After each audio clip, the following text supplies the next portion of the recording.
Ladies and gentlemen, a very warm welcome. It is Monday evening, which can mean only one thing. It is the Online Darts Live Lounge. With me, Phill Bars, Jack Gobby Garwood and Lee Boyce are back to entertain you for the next few hours, and there are plenty of talking points. The band is back together after Gob took the week off last week. Gentlemen, how are we doing? Don't shake your head at me, Lee. At least it wasn't a bloody wedding. I was waiting. Did someone say wedding? Did you miss me? No. Did you miss me? No. Of course. No. Pair of lying so-and-so. Boys lying and so-and-so. No, of course we missed you, but Dan did have a touch of the gobs, so it was like having you here at one point. Very much so. Yeah, I've had that problem since I've moved here, but during that intro video, it paused twice on me. I was like, oh, God, here we go. Dan's come in, taking his slot, and he's all gone to pot here as well, but it's okay.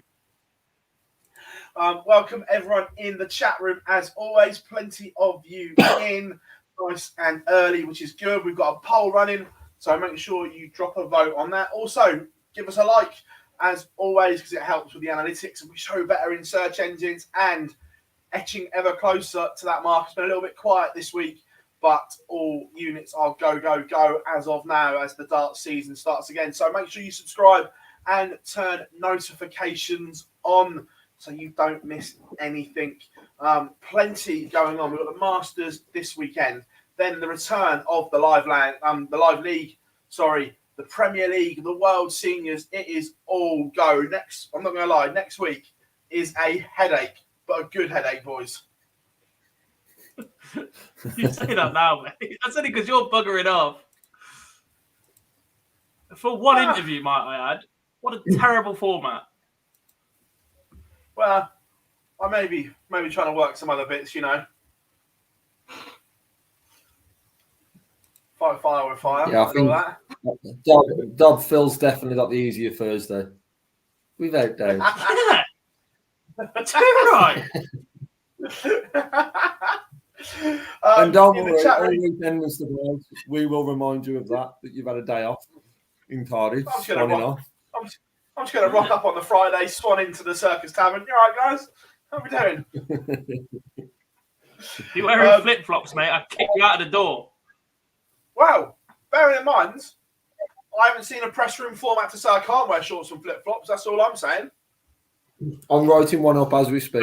Don't worry. But it's right. As the official media representative from World Seniors, you're not allowed to wear flip-flops. I've made an executive decision. I've noted that, Dan. You said flip-flops, not shorts, so that covers me for one at least. Anyway, moving on. God. No one wants to see your legs, Philip. Even in the chat room, Joe is in, Henry is in, Tizzle is in, as always. What a lad. I was throwing some shapes, Tiz, don't worry about that. Rose is in, Malachi, Mike, Tommy, James, Dennis, Bill, Kieran, Tommy. Darts Tracker is in. Hope you are good, Carl. All good, Craig, Owen. The band are all in the chat room, so make sure you come and say hi.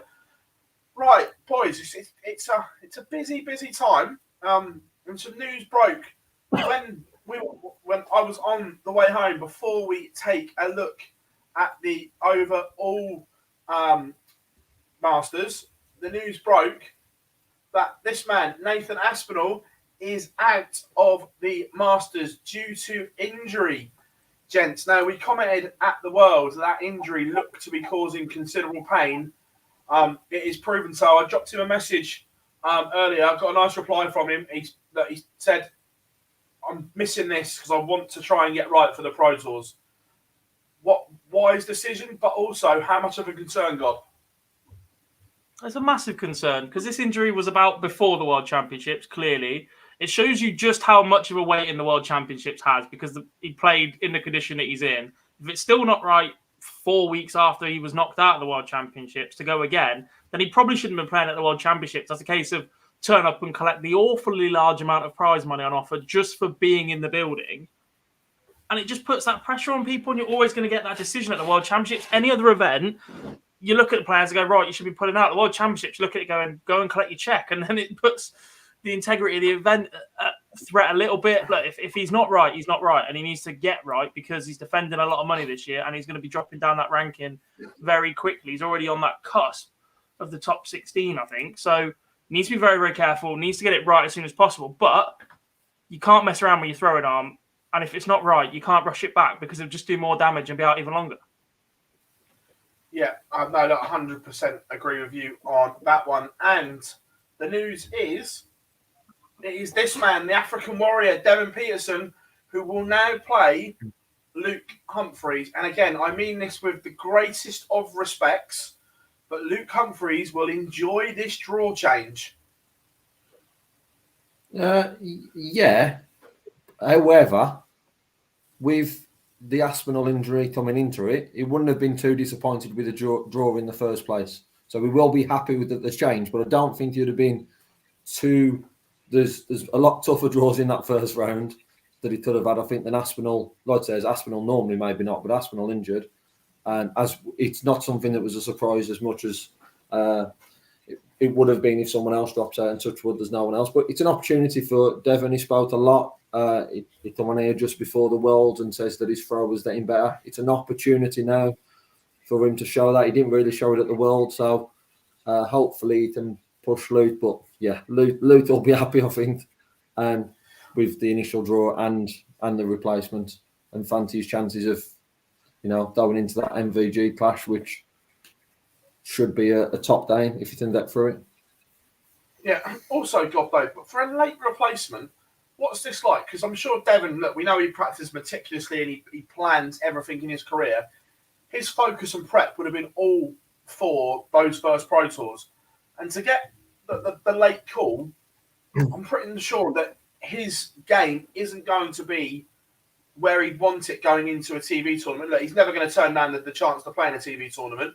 But in terms of your prep and practice, he's probably 10 days away from where he'd like to be going into a comp. Maybe, but at the same time, it's an absolute free roll for him to work out where he is. Yeah. I love how you said, God, what it's like, as if I've ever been called up last minute to a TV event, by the way. I've never been called up last minute for a local league team, let alone that. Yeah, look, you stay ready, don't you? The minute that we've already had, the minute Noppert withdrew, Devin should have been aware and should have been available for the possibility, given that COVID still a little bit hit and miss. Okay, restrictions change as of Thursday in the UK. Pretty much sack it all off. But he should have been ready just in case one player gets stopped at the border again or something goes wrong. The minute your next reserve, up until at least Blackpool this year, need to be very, very switched on, very, very ready and aware where you are in the rankings, set to go. Because James Wade wasn't ready for the Premier League last year because he came in not expecting to play, was at the hotel the night before. Devin would have been in MK for this event anyway, the minute Noppert withdrew. So he should have been ready, should have been practicing with the possibility that he gets to go. So I don't think he's going to be a million miles off. But at the same time, it's an absolute free roll. The minute you get called up to an event that doesn't mean anything, put in a good performance, set yourself up. It's non-ranked, but it's good money in his back pocket. Sets him up nicely for the first couple of months, takes off a bit of pressure of those Pro Tours, got a bit of money in his back pocket to live for the next few months. That makes a massive difference to somebody for the early part. If you're not going to a Pro Tour every week knowing that I've got to win money to eat this month, far better position because of effectively a handout from the Masters, not on the rankings, doesn't drop off, haven't got to pressure to be in there next year to defend it again, but can just have a free roll out. And look, if Devin gets going, tough matchup for Luke because he can match him in that 180 department. We saw it about 18 months ago before the injury come across. So if Devin's been putting the practice right, he was telling us an awful lot of things before the Players' Championship and the World Championships League. I know you spoke to him an awful lot in the build-up to that, and he was saying how he thought he was going to be ready, was a little bit disappointed with his World performance. But if he's done all those things correctly, who knows what he can produce? Yeah, 100% on that. All I was going to say, Dob, on that point is I spoke to him a couple of weeks ago and he was well aware that he was next on the reserve list. So I think the preparation would have been ready for him. With the Pro Tour as well, only being a week or 2 weeks away, he'd have definitely been ready for that possibility. With still COVID bouncing about at that time and, like I says, the injury to Asp. Hopefully Asp fully recovers for that Pro Tour and he's ready, performing the standard he can. But yeah, he was definitely ready for it. Before we dive into the Masters, a few more in the chat room. Philip is in as always. Welcome along, mate. James, Joe, I got your message on Facebook, mate. It's just been manic all day. It looks like it's a bit of a bitch to get to, but Frankfurt does look the nearest. But we need some restrictions to change in Germany first of all as well. Ed is in.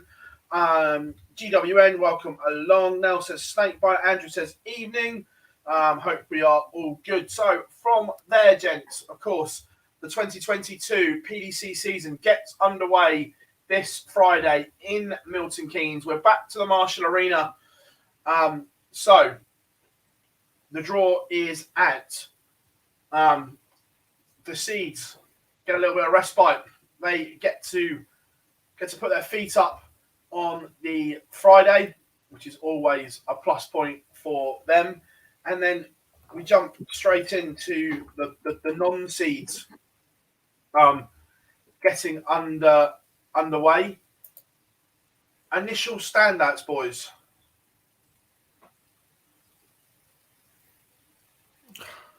For me, probably the one game that really does for me, if we can see the form pre-World Championships, for me has to be Rob Cross, Brendan Dolan, just because of what Dolan was throwing the back end of last year, and obviously Cross going on to win the Euros. That is probably the one that really stands out in them first ones. When you're looking at the other ties, it's very hard to pick two players who have shown a good run of form. But I'm sure Dob will find one in there if he's not done with me.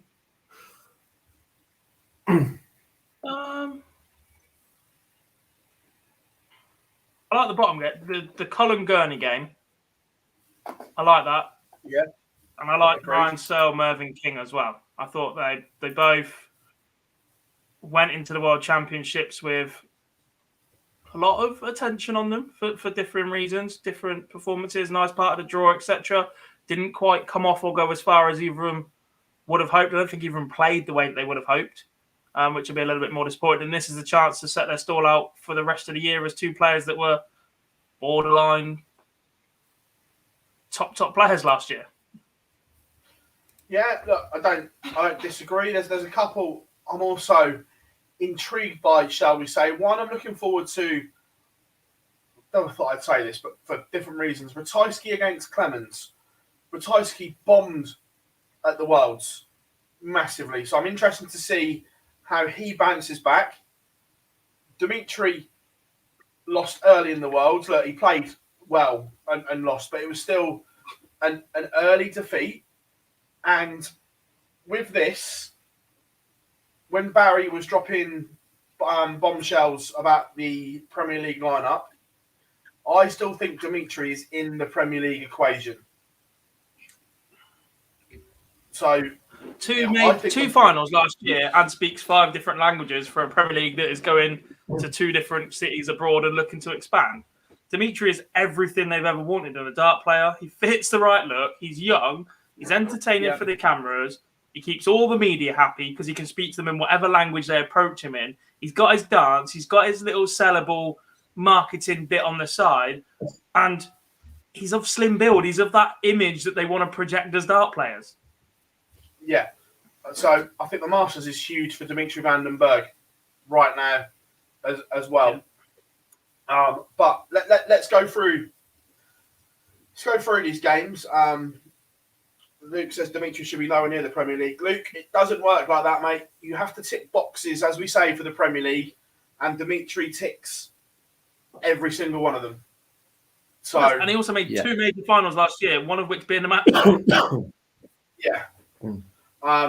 So he's going to be there or thereabouts. So first up, boys, how do we see Clement Ratajski going? And as Andrew says in the chat room, Ratajski has a ridiculously good record against Clements. Do we see the Polish Eagle getting back to some form, or is the stutter still there? Because he wasn't good at the Worlds either, was he? No. Just terrible at the Worlds. You just were constantly waiting for him to kick on and do something at the Worlds, and that extra gear never came. It was very much like watching a James Wade performance where whatever he starts with is what he's going to finish with. There was no extra level to anything Ratajski was doing, and it just all felt a little bit flat for him. He had a disappointing end to last season, I think. He was in a very, very good position through the match play, maybe even what came after that, the Grand Prix? The Grand Prix or the Grand Slam after the match play, one of the two.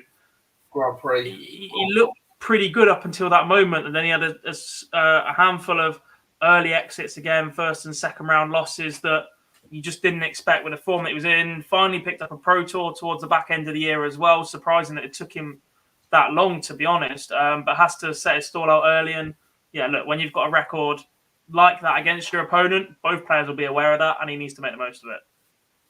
Yeah, just a quick one about people asking about the Premier League announcement. Don't hold your breath on it being after the final.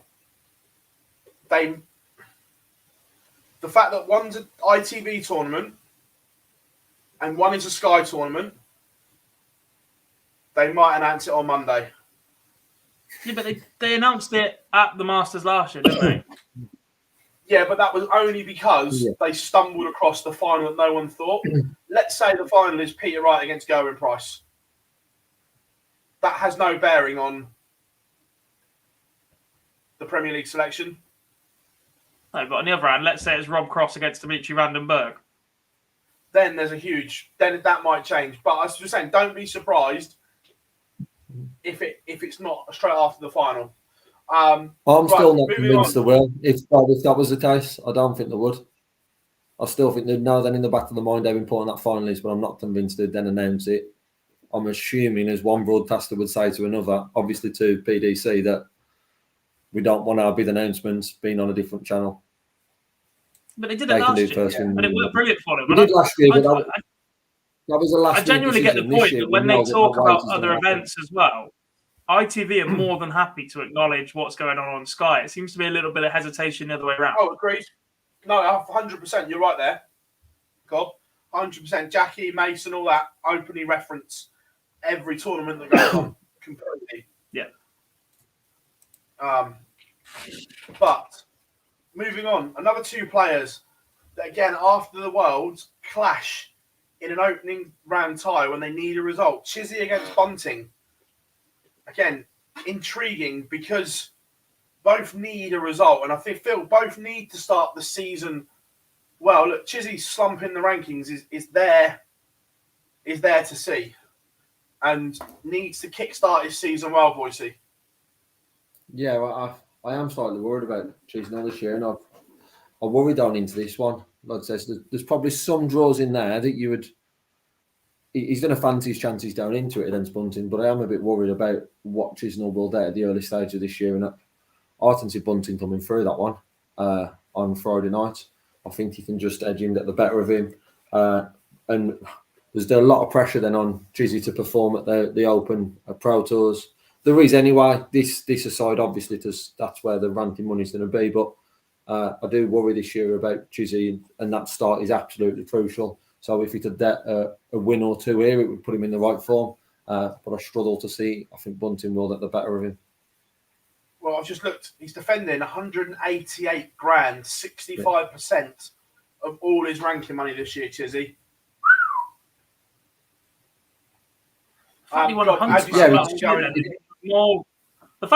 grand in 2021 is amazing. I just don't remember him doing anything. Yeah.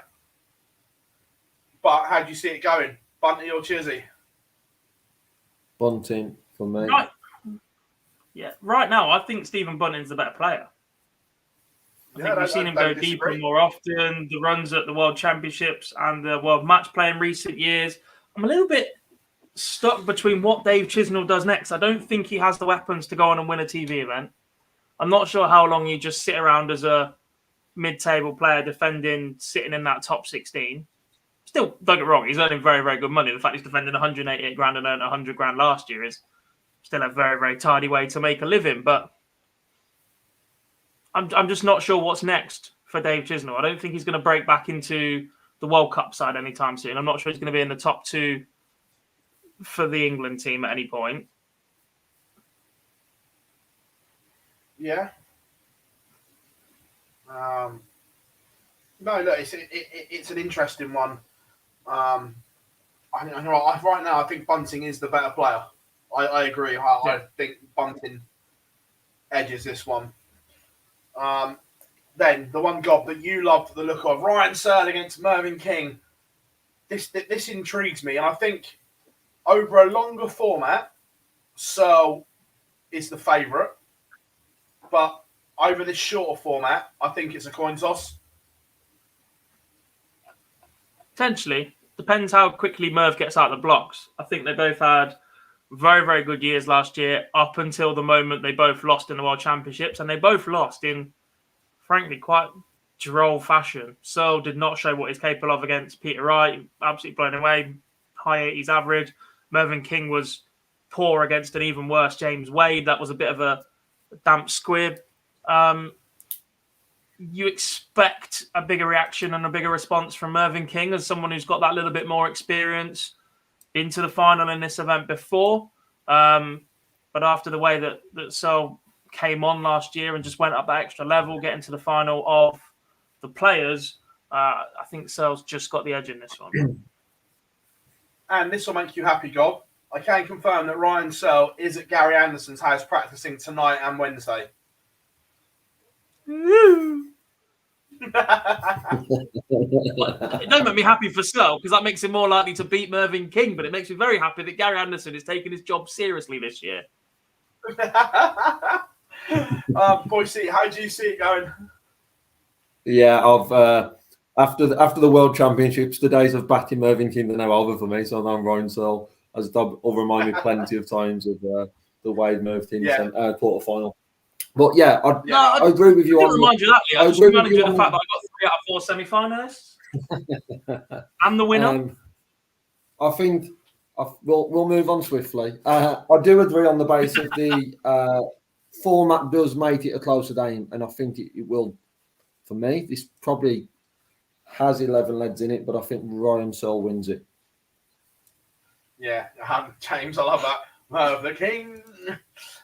It's going to be interesting. And one thing, unlike at Ali Pally, I don't think we're going to have there's only one Merv King rattling around Stadium MK.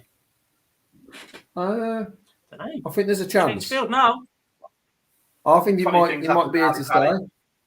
Just think it was a one-off. It was a non. It's just like we'll forget that ever happens. And then Rob Cross, the number 10 seed against Brendan Dolan. What do we think about this one? Do you think Cross is thinking of the Premier League at this point? Without doubt. No. Yeah, without doubt. I think we've probably about 4 or 5 of these Phils in the early rounds are already thinking about it going in, and Rob Cross being one of those. He's probably thinking about it less if there was 10 players, but now there's down to 8. That is something that's definitely playing on his mind. But it's one I've seen coming through. I can see him beating Brendan Dolan, but as I said, this for me has all the makings to be the best game of Friday night. We know what Brendan Dolan can do since he's sped up the throw as much as we've seen that run at the Grand Prix, 11 years ago. For me, we've seen a lot better, more consistent Brendan Dolan with the pace he's playing at now. But I think Rob Cross comes through this one about midway, about 6-3, 6-4. Yeah. For you, Gob? Yeah, look, I like Brendan. I think superb. The fact he's sped up a bit makes him a lot more watchable as well. But he's not one of those players that you ever expect to hit somebody with a sucker punch. And even if he does, because he doesn't throw quick enough, doesn't really reel off 2 or 3 legs on the spin to put you under it massively. Whereas a Cross or an MVG or a Wright or a Price or someone can go 12, 12, 12 before you've even realised what's going on, and you're in a world of trouble. I thought Cross was really, really good at the World Championships, built up a lot from last year. It will be if he can handle the pressure of knowing that now the field has been cut to 8. If there's 10 in the Premier League, Rob Cross is in and we're not even having this conversation. As a major winner, the form he picked up through the back end of last year, arguably involved in 2 of the most entertaining games at the World Championships out of the top 5. The game against Gurney was superb. The game against Barney was superb. And even the game against Gary was class as well. He was in entertaining matches every single time. Bags of 180s, big finishes. He's made for it. He's just, if he's got the right image now, they've narrowed the field, which makes... I still can't understand that decision. I don't think I ever will. But yeah, it's if he goes into this knowing that he has to go deep to pick up that last spot in the Premier League as we think it will fall. And if he can handle that, and he needs a good start, because if he's not on it, Dolan will punish. Yeah, look, we'll touch on the Premier League in a minute, because I've got not a theory, but I just think that we'll touch on it after this. Then moving on, Dimitri Vandenberg against Ian Wright. Ian Wright plummeted to number 24 in the world, only just gets in. And you think when COVID started, he was ranked 13. It's been an absolute slippery slope for Ian Wright, mainly due to lack of Euro Tour action. I think he lost, it was about 140 grand in Euro Tour money, just where he hasn't had the opportunity to defend it. Ian Wright was prolific, so has slipped. But against Dimitri, Gob, an interesting one. Dimitri will be strong favourite. Yeah, he has to be. But again, someone that had a great 2020, a half-decent 2021 without smashing anything up, really, and needs to start the year brightly again. Another that we think, as we discussed earlier, will be in that Premier League contention for that final spot, if that's the way it's going to go, sort of thing. And I guess the issue with Ian Wright is that he lost all that ranking money. Yes, he was injured last year as well, which didn't help his Pro Tour form. But the manner that he lost to Gary Anderson is the type of game and the type of tag associated with Ian Wright that he's been trying to get rid of for so long. We thought he'd done it in Minehead when he made the quarterfinals about 18 months ago. Looked like he'd been pretty sharp since then. I think he had a decent record against Gary up until the World Championships game as well. The worst game that Gary played at the World Championships in the last 5-6 years, maybe even more, back to before Gary first won his world title. That's how good the man's been at that event. You get an opportunity to play him and beat him like that, you have to take it. And Ian Wright just didn't do it, and it depends how much that's playing on his mind right now. Yeah, but do you see Dimitri winning it? Should do. I just think he outscores him. He looks a lot... The way that Dimmy sets himself up on the doubles and settles himself before he goes to throw should just keep him ahead. Even if it goes close, I think Dimmy's just got that edge. For you, Boise? Yeah, Dimmy wins. I'm not sure it's the edges past him. I can see him winning with ease. Still really worried about Ian Wright.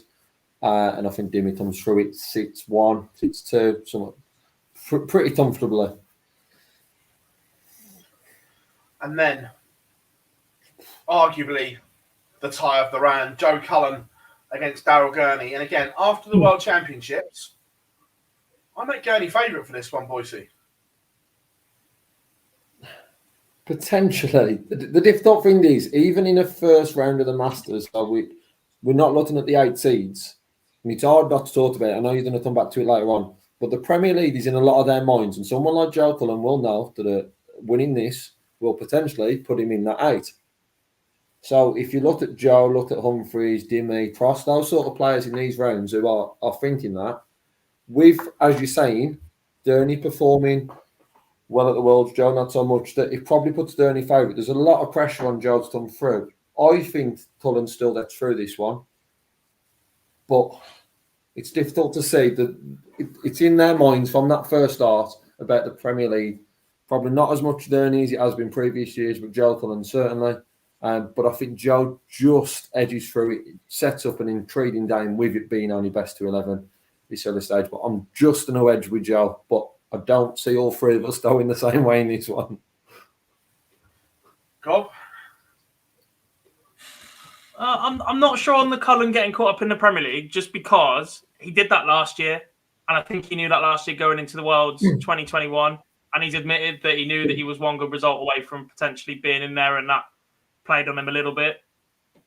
But that being said, with that in mind, Dob, with that in mind, though, it's enough saying I knew about it last year, but it's switching off from it this year, because he knows that if he wins the Masters, there's a very, very good chance that he'll be in it. I think he's a little bit further away this time. Last time it was make a final. This time he'd pretty much have to go and win it. And I think at that point it's the same as any other event that he's been in. It's not I've got an aim and anything else is better. It's just rock up, go for it.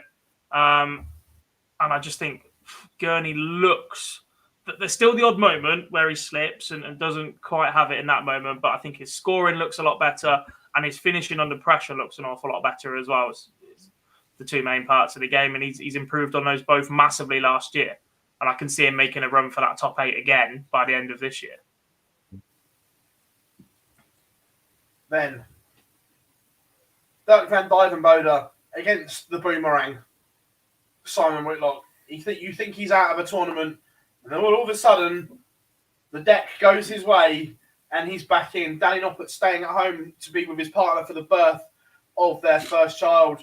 The Wizard comes in, but will he have enough, Boise, to beat Dirk, or is it the over-genius? I think the Wizard comes through it. Dirt's drop has been, as we've seen the form hasn't been the top end we saw in lockdown. I expected a lot more from him when fans were coming back, the levels we've seen, and unfortunately we haven't seen that from Dirt. And I think that as much as we was on about Devin and the preparation, yes, he knew there was a chance. With Whitlock, it's been a bit further away, so he's had that full preparation to be ready for it. And I think for Whitlock, I can see him getting past Dirt about midway. I do worry about Dirt going into this year. He's another one who falls into that category. I can see him dropping considerably in the next 12 months. I get that, Gob, but if I'm a Whitlock fan, I'm concerned. One tournament, you go fair enough, but the Players' Championships, his doubling was horrendous. The World Championships, his doubling was horrendous. There's a pattern developing. Whitlock's game was always about his finishing, and that's not been there. For the most part, yeah. The other issue is he's changed his darts as frequently as Peter Wright has in the last 6 months. Every single time I've seen him on TV, he's thrown something different, and then he goes back to something else. Released another set in the last release with his manufacturer, then it was throwing something else the next week anyway. That's a concern for me, that he just isn't settled, doesn't know what he likes or what he wants. He's been so settled with the two sets of darts that stick in your mind. You've got the Sniper Star ones and the front-loaded ones that he played with at the Lakeside. They're the two sets. Yeah. You just need to pick one of those. And yeah, a little bit concerned about it. Look, he's not getting any younger either. Let's not forget that. The man is over 50, been around for a long, long time, got bags of experience, but this game is fastly becoming more about endurance. And as you're getting older, being there, done that, lose a bit of the hunger. Simon Whitlock will walk off of the dart scene a very, very content man. But yeah, a little bit concerned about him this year. He needs to start the season brightly, because if he's chasing through the back end of the season, it's not a position that anybody wants to be. Then, no Nathan Aspinall like on the graphic, because there's not an updated one out yet, but it will be Devin Peterson against Luke Humphreys. And again, I know we've touched on it a lot. I think Luke Humphreys is in this Premier League equation as well. People may not like that or may not agree with it, but I think he's in the equation. And again, he was the one at the World Champions that said, look, I want to play. I might not deserve it, but give me the chance. I can play at this level. So it's obviously on his mind, Gob. Yeah, look, it should be on every player's mind if this is the epitome of a dart player's career. But for me, Luke, despite making the UK Open final, was not in the conversation for the Premier League before the World Championship started. And unless you then go on to win it or at least make a final, that should be how it stays. You don't suddenly become relevant with a quarter-final. There's players that have achieved more this year, that have played better this year throughout the year consistently than Luke Humphreys this year, unfortunately. And at that point, no matter how often you bring it up yourself, I'm not sure. And I'm not sure he's ready. He'll tell us he's ready. And obviously he did win that. He's the first contender / challenger to have won a game there. But to do that for 17 weeks is an awful lot. And the biggest issue with Luke Humphreys' game is his consistency. And I'm not sure his B game wins in many games in the Premier League, and that's demoralising. That's an awful lot to take on board. His A game definitely can compete in the Premier League, no doubt. You saw the UK Open run in particular, superb. But I'm still, look, he's definitely again, fits the image, talks well, is a good ambassador as well, youth champion. He speaks openly about mental health issues. Has lost an awful lot of weight and looks in great shape as well. So again, is the right image, talks well, but I'm just not sure he's ready. And I'm not sure he's done enough and he's in the right position in the world rankings, given last year, to be in over certain others. Another good year, makes another final or two, potentially picks up Pro Tour, Euro Tour, have to be getting over the line in those big games to be in contention, to be in that Premier League for me. Look, there's a great conversation going on in the chat room, and we'll touch on it in a minute because I love it. We'll come on to that in a second. But where are you going on this one, Boise? I know you like both of them, Humphreys or Peterson. I've got a feeling. I think Humphreys comes through it. My concern is the taught up of Humphreys around the Premier League, that he falls into what we've spoke about with Dolan last year. So as much as what we've seen of Devin in the past 6 months, this Luke Humphreys goes into this very strong favourite.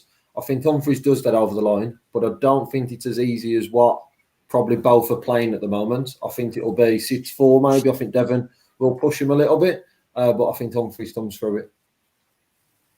I think it will play in his mind so much this weekend because he's spouted up himself. It's not like Dolan who didn't say anything. Luke Humphreys has spoke about it, which means every time he wins, someone's going to be asking him a question about the Premier League, and it's going to go on and on and on until he either goes on and wins the Masters or he's out. So, but it's going to be every round. He's going to be asked those questions. Right. Is he not Phill? Is he not Phill Bars?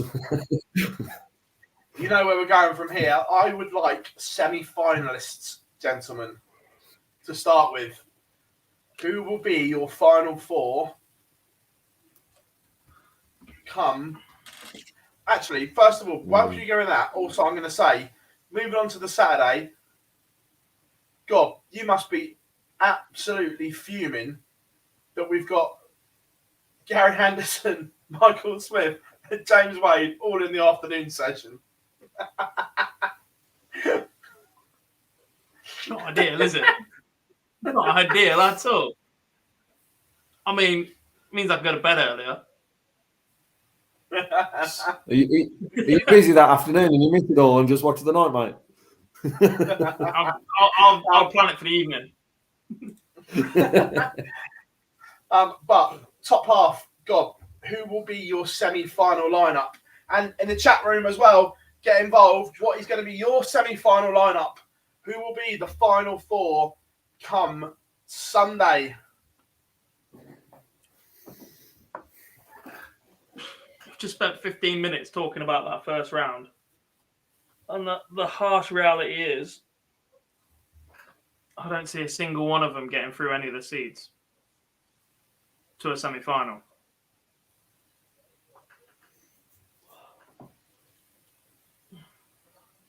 I think we get a response from Gerwin Price. Agreed. I think he beats Johnny Clayton in the quarterfinals. And he's in the semi. I think we've seen Michael Smith in the semi-final again. He has to keep that momentum going now. He's been in another final. He has to get it going. Ratajski or Clemens, that's a nice quarter of the draw. Without being disrespectful to anybody else, the only person in there that can really match his scoring at the best of times is Dave Chisnall, maybe Stephen Bunting on the side as well. If he finishes the way he did at the World Championships, apart from the first 4 sets in the World Final, he should coast through that section. So Price v Smith in the top half. The last time Peter Wright won the World Championships, he won the Masters 4 weeks later. Put him in contention to do the same again. I think he's in that semi-final. And then it depends how this practice session goes, I guess, Phill.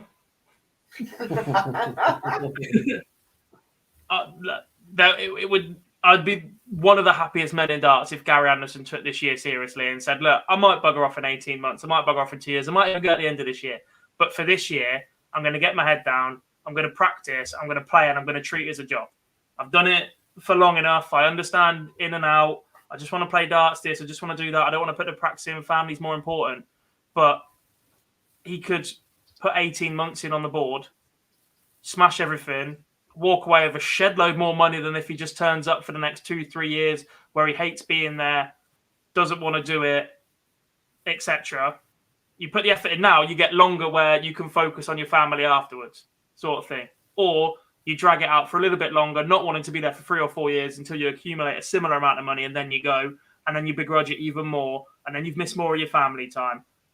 Put the effort in for a year, 2 years, run off. Nobody will begrudge you, and you'll be open into the World Seniors with open arms as somebody who's as talented as Gary Anderson is as well, because man, he just will. Anybody that hits that 50 mark, which he's very close to, Whitlock, Peter Wright, they're all getting there.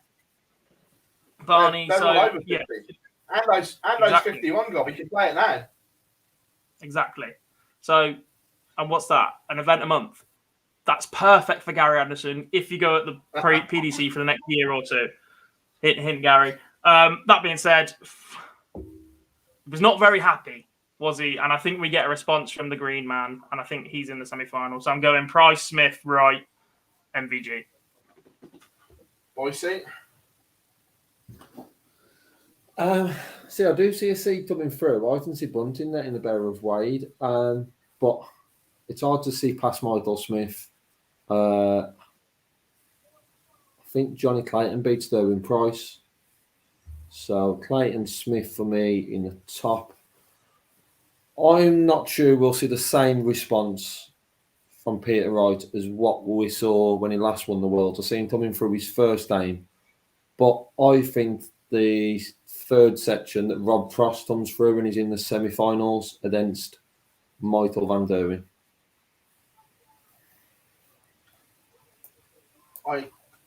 Going top half. Again, I think Bunting or Chisnall, I think that's a coin toss game, will both outscore Wade. It's a question over best of 11. It's Wade can get away with not scoring as big, but we saw that in the Worlds. The longer the format, James Wade's lack of scoring power is an issue. That, as we said, it's all right if he starts well and he's around the ton average, but if it's a slow start, he hasn't got those gears to go through. So that's a concern for me. I think we get a reaction from Price. I think it will be Price. I'm going Price Smith. I'm not sure how many darts Peter Wright has thrown, because he had his daughter's wedding this time around. It's a good thing. No tinkering time. Pick up a set, get on with it. Yeah, but it'll be a completely different set to his world-winning ones. This is the thing. When you're world champion, you have a hell of a lot of media commitments to do in January as well. So I'm not sure. Wright may be slightly undercooked for this. He's a week away from the Premier League, the one that he really wants to win. He can't afford to be undercooked for this. All his talk about the Premier League, though, was before the format change. This new Premier League, to win it, you only got to play well on one night. Yeah, but that was the same as well. You haven't got to get in the top four. No. You could lose round one of every Premier League and then smash the last week. Yeah. But I think Wright does enough to get to the semi-final where he plays MVG. So I'm going Price, Smith, Wright, MVG.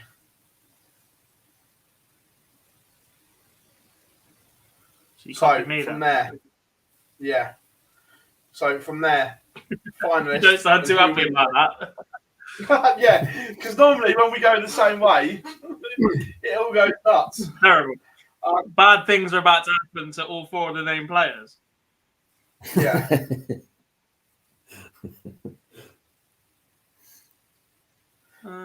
Couple of chat before we Clayton not being talked about. I think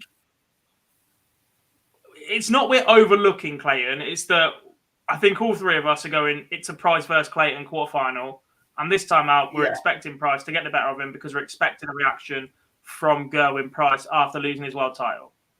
I think that's not all. Without being disrespectful to Jimmy and even White and Searle and King. Say again. Not all. I've done Clayton. Oh, my bad. Well, me and Phill. Yeah. I think it's an all Welsh quarter final, but I just think we get a reaction from Gezi. Yeah. And the sooner that those two are out of 1 and 8 as well, by the way, the better, because they just keep meeting too early.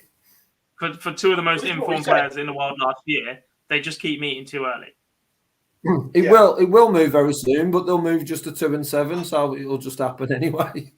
They'll just want to move down. Pretty much. Evening guy says Peter had a throw day after winning the Worlds. He'd have practiced as much as he wanted to. Yeah, and that's my worry, that I don't think he would have wanted to have practiced that much after the Worlds. Obviously his daughter's wedding got delayed by a week as well and stuff like that. So Excuse me. I think he gets to the semi-final, but Andrew says as well, Wright has been at home where guys Ando and MVG have been on holiday. And Anderson definitely didn't pick up a dart on holiday. However, interestingly, Michael took the pop-up board on holiday. First time I've ever known or seen it that MVG took the dart on holiday. So although, yes, he's had some family time, the fact he took them with him says something to me. Yeah, it does to me. And I guess if you look at who we expect to win through that bottom half, he's done an honourable run to Dolan and win it. Potentially Humphreys, Ando, Wright, Price. I know it's a top 24 in the world or top 26 now, but it's not an easy run at all for MVG to get through that. There's not one of those games where he's going to be red hot favourite. It's a really difficult run if it falls that sort of way. Oh, completely. Let's be fair. Like at the Worlds, you'd rather have James Wade section than one of that bottom one. It's two tournaments in a row, and he seems to have done it again. Yeah. Let's not be frank about it. You'd rather have that section. The same as section 2 at the Worlds was the one that was it. But so from there, boys, finalists and who wins it? Going with you first this time, Boise. Gob got it last time. I'm not used into that. Is this down in your 2022 notepad? Have you got a new one, or is it in last year's, Phill, by the way? No, still last year's at the moment. I haven't filled this one up yet.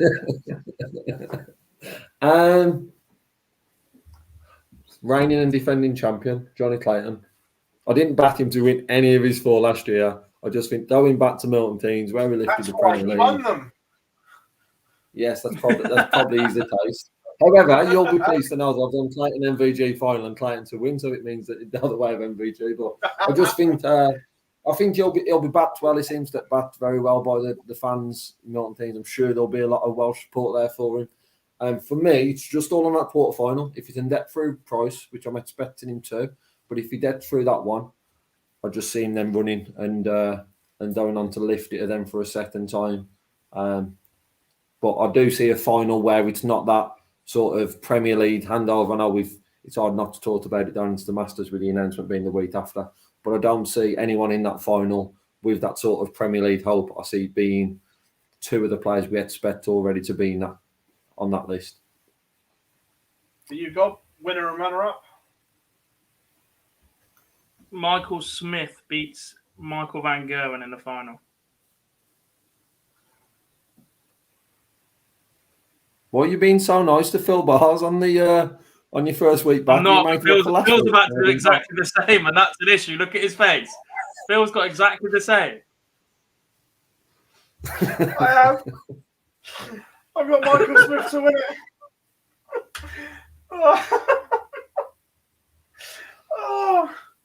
I can't bring myself to go the same as Gob.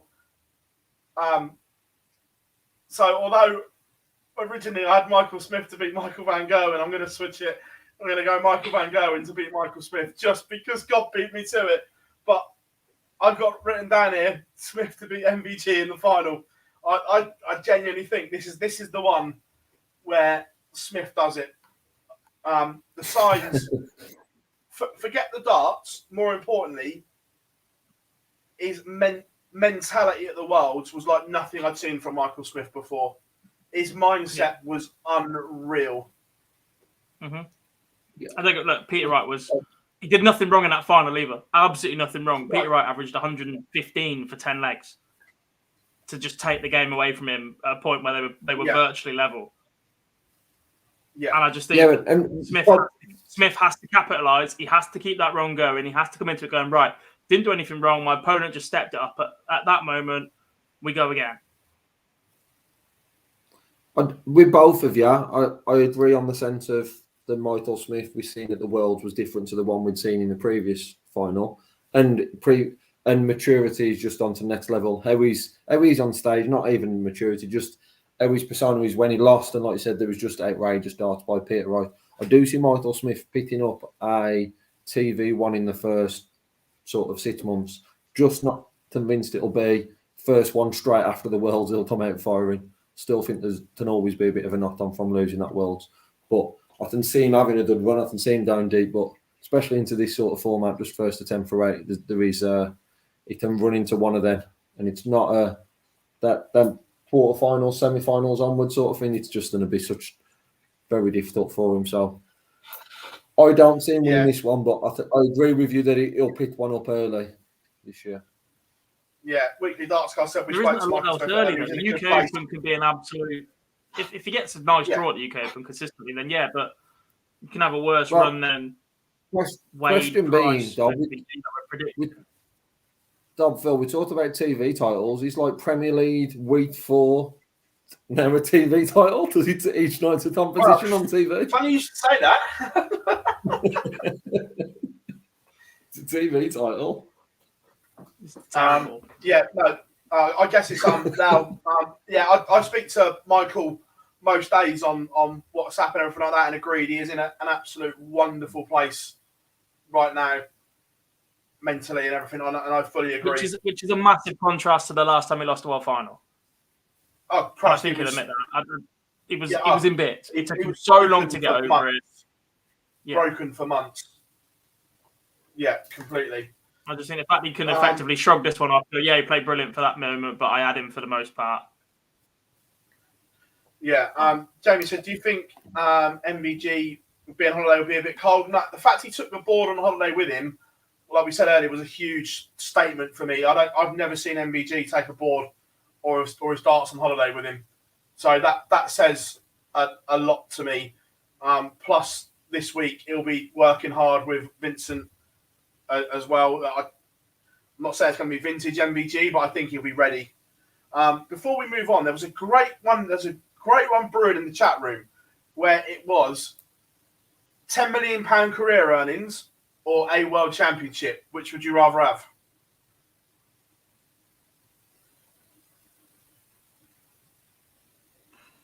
Now you're testing. World championship. Depends how long it takes me to get that 10 million. Or just as a dart player, look. Just to confirm, Phil, this is PDC World Championship, not BDO World Championship for 2020. Correct. World Championship. 10 million. It's a job at the end of the day. 10 million, you can go off into the sunset. Depends how long you get to enjoy the 10 million. Because if it takes me till I'm 55 to win the World Championships and it takes me till I'm 55 to earn 10 million, I'll take the World Championships because I'll bonk it on the head in 10 years' time. Won't get a chance to fully enjoy the 10 million and everybody will know my name forever because I'm a little bit of an egotistical twat. If I've got 10 million in the bank by the time I'm 35, 8 years away, oh, please, I'm rolling in it. I'm done. Set for life. Poppy, I'll even get married. I'm going to clip this. This bit's getting clipped. You're right. Poppy's already clipping it, Phil. Yeah. Right now, Poppy's online looking at wedding rings. The other one before we go and before we move on, because obviously we've still got loads to talk about. The Premier League. Are we naive enough to think that none of them know they're in yet? No. Well, this on that. They've advertised the Premier League obviously with 4 on the poster, so those 4 have to be in. They have to know. Surely. Well, you'd like to think. You'd like to think so. And then what we're waiting on, what we're waiting on, obviously, it seems to be by the decision that's made, is the Masters. There's only one winner that can come out of that. Are we then going to reward someone? Let's say, I'm just going to pick a random name. Someone who goes on to a final like Ratoisty, who hasn't got to any other ones. They're not going to reward a Premier League spot to someone like that just for one final run to the Masters. So there's only one spot. So you'd like to think that 6, if not 7, are aware that they're already in with 3 days to go from when they announce, or 4 days to go from when they announce. If not, all 8. 6 or 7 must.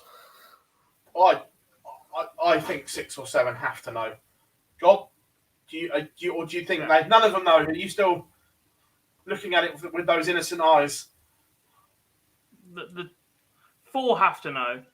The 4 that are on the poster. If they don't know, then why are they on the poster?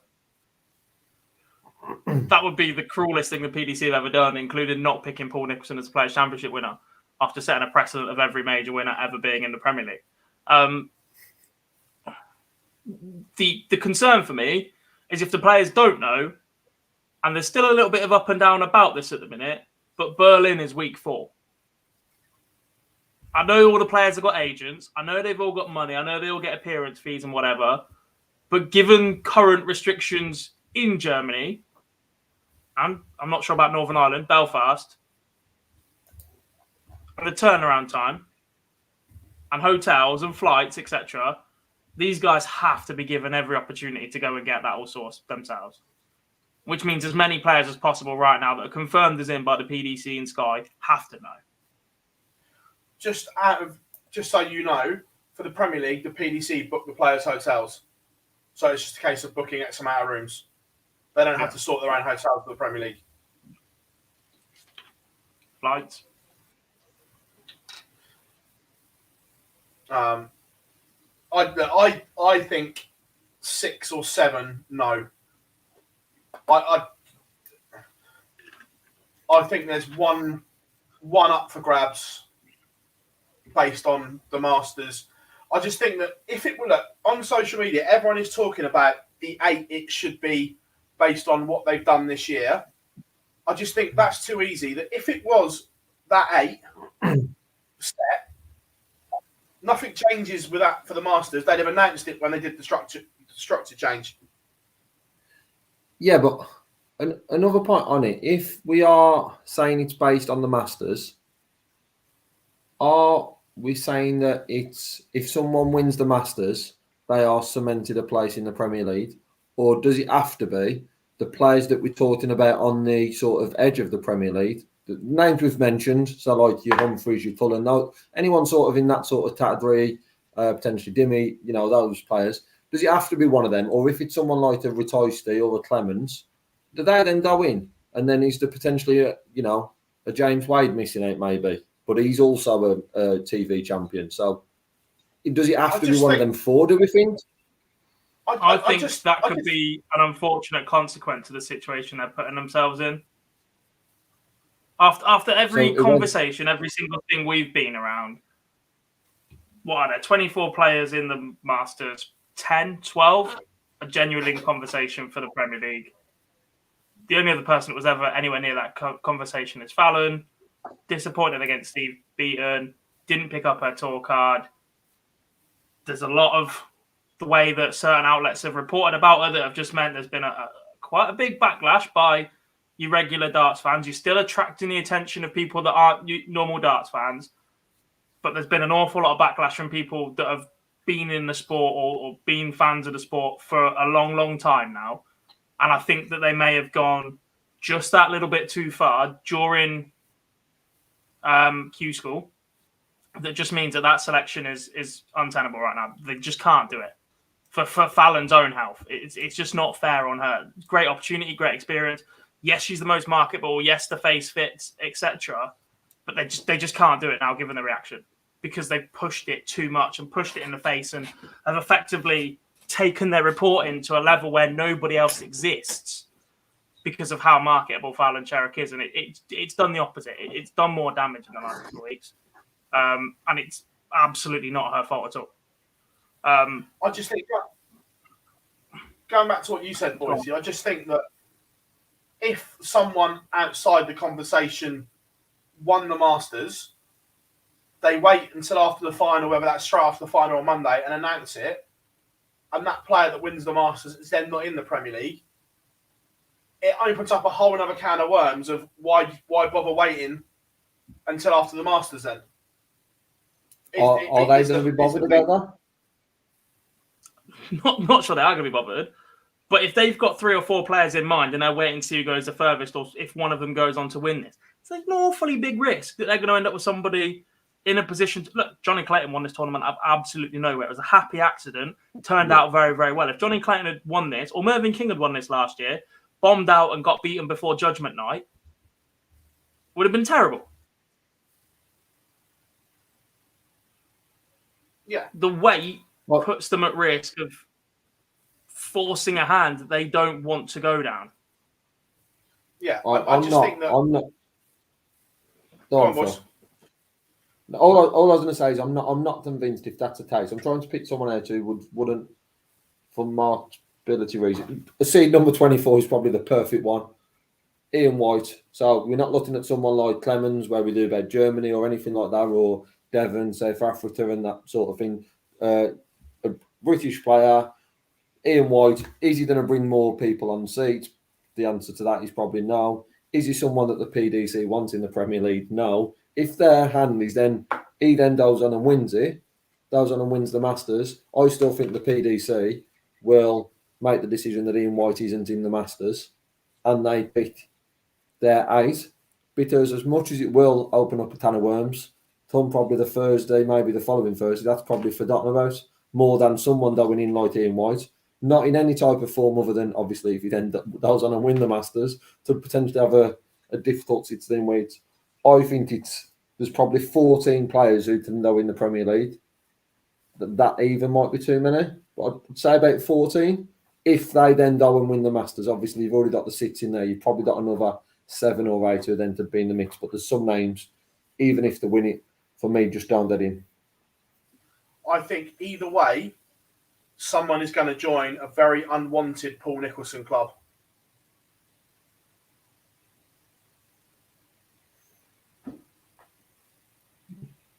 Whether that's a winner of the Masters they don't particularly want, or someone else. I just think that if, like I said, if it was the 8 that everyone is predicting, the ones that have won TV titles and are in the top 4 in the world, X, Y, and Z, they'd have announced it with the format change. If it was that set. If looking at the draw, if Ian White is playing Brendan Dolan in the final on Sunday night, do you expect them before the final to say the winner of this is going to be in the Premier League? I don't. Absolutely not.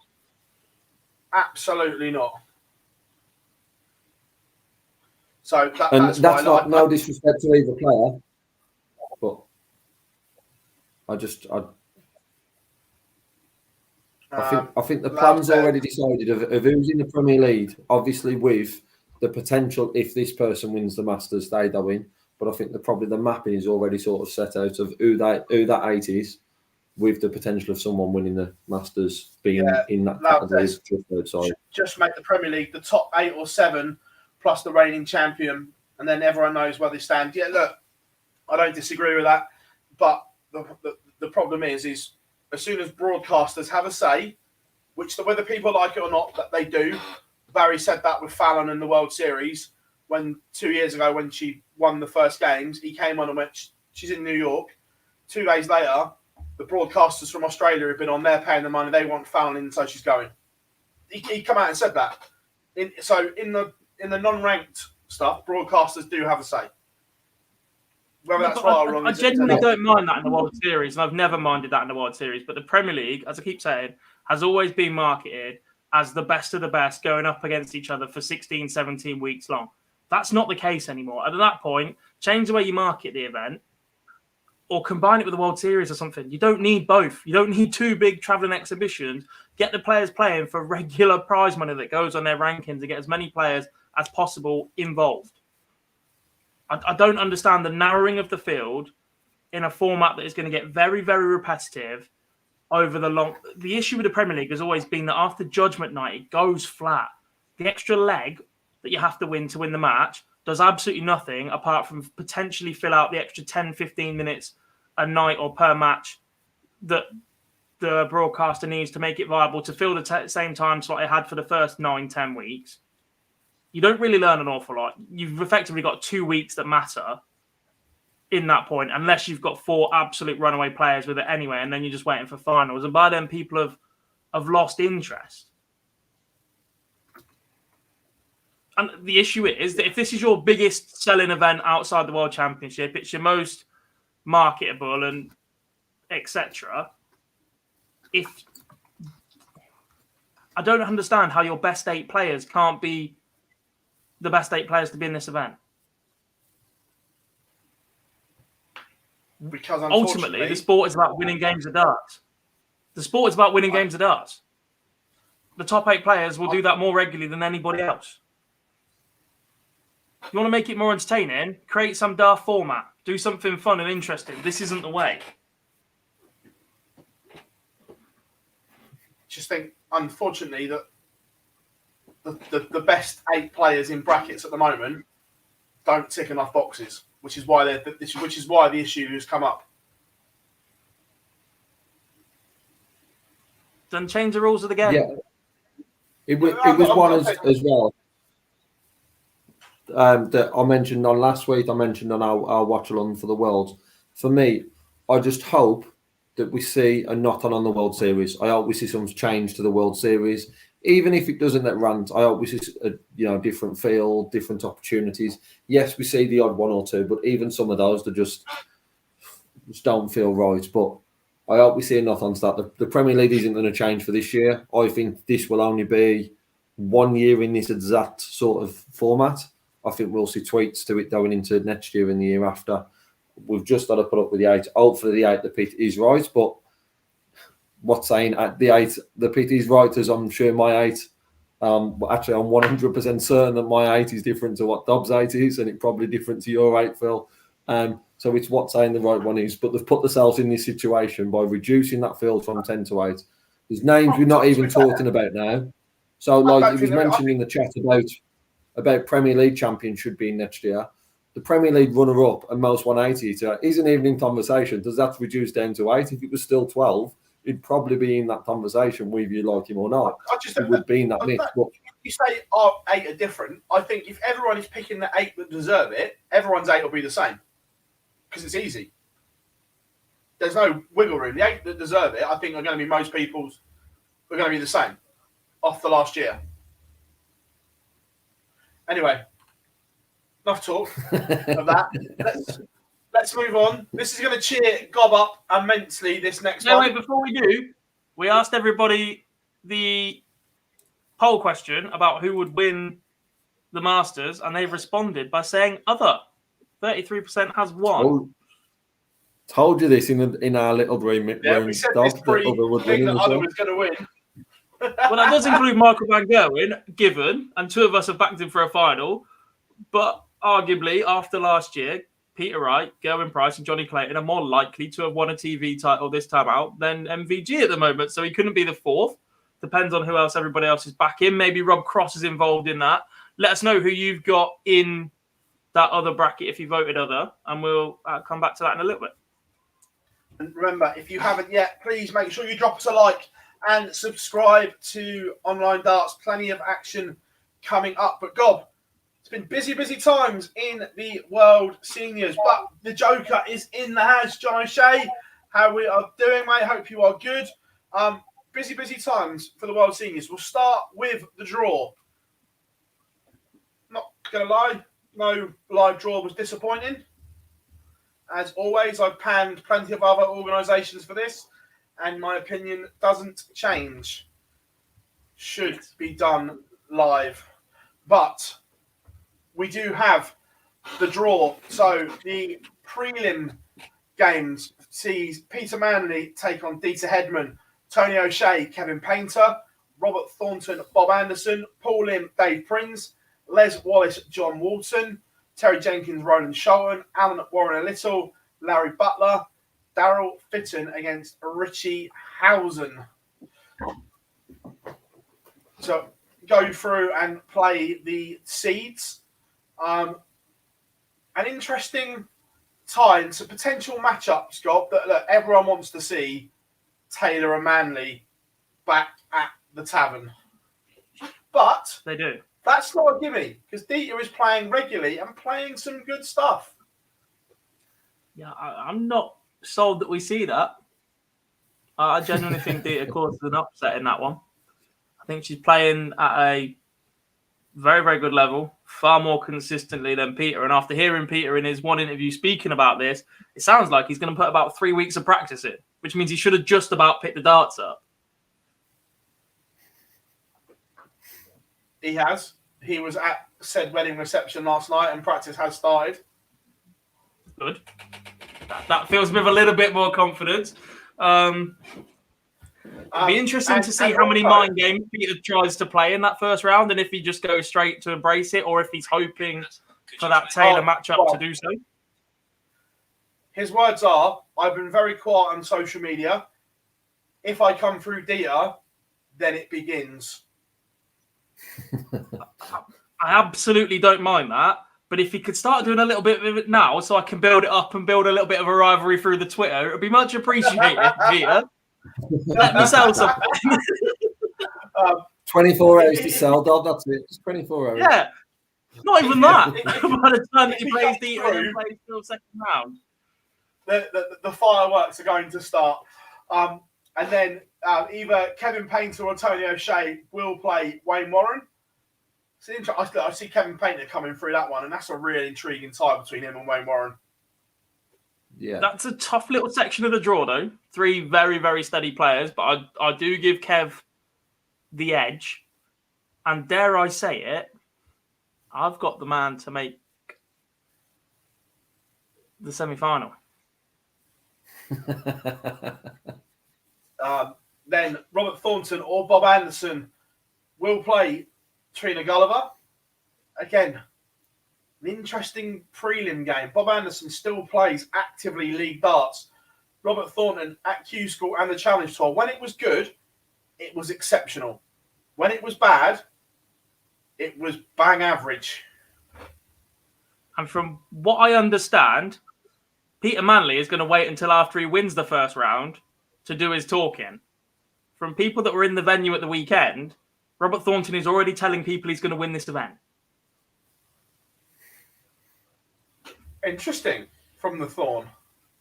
The Thorn is not short of a little bit of confidence right now. I like that. Look, if he comes through Bob Anderson, he will fancy his chances of going deep. Yes. Yeah. But that's no give me in round one. And then Paul Lim or Davy Prinz will play John Lowe. Pains me to say this, but I think Dave Prinz is the favourite there. The old romantic in me would love Paul Lim to do it, but think Prince is favourite to cause an upset. Yeah, I think so as well. Don Dob. Solid for 3 days at the qualifier. Deserved his call up the minute that Burnett got his tour card. Look, just match practice. There's no substitute for match practice. And ultimately, at the minute, the qualifiers have had a lot more of that than an awful lot of this field. Yeah. Then Les Wallace or John Boy Walton will play the 3 times world champion John Park. Again, interesting. That little section. Terry Jenkins or Roland Shelton will play Lisa Ashton.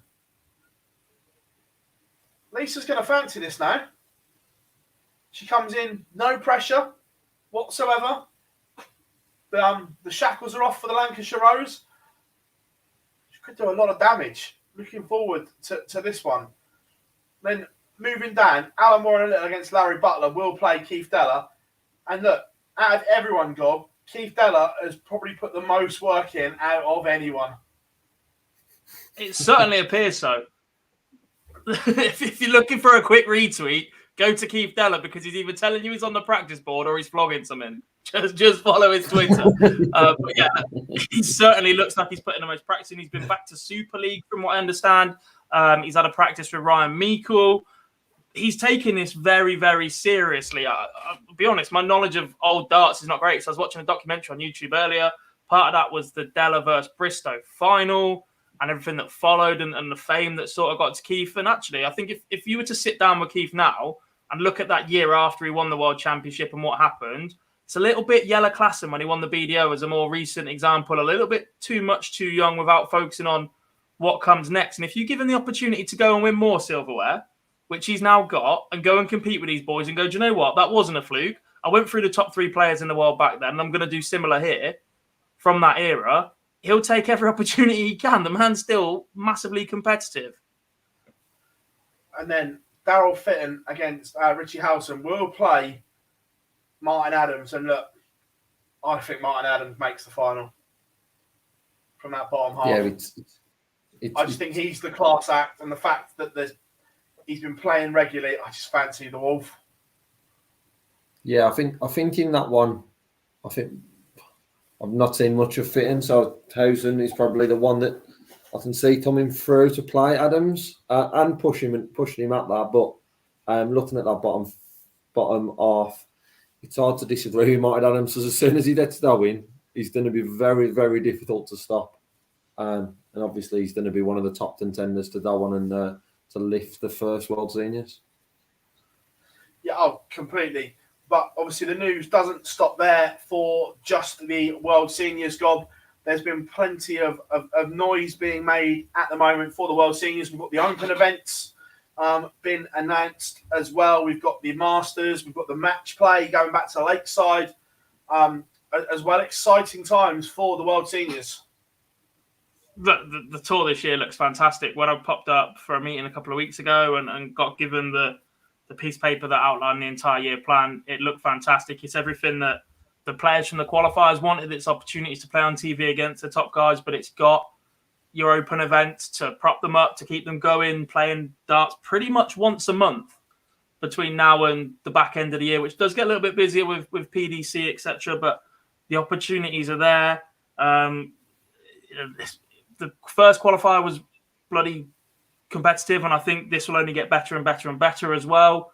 And look, the first event is massive for anybody. The minute you get it on TV, the minute you get it out there, we get so many questions on social media about how can people watch, etc. What else is going on?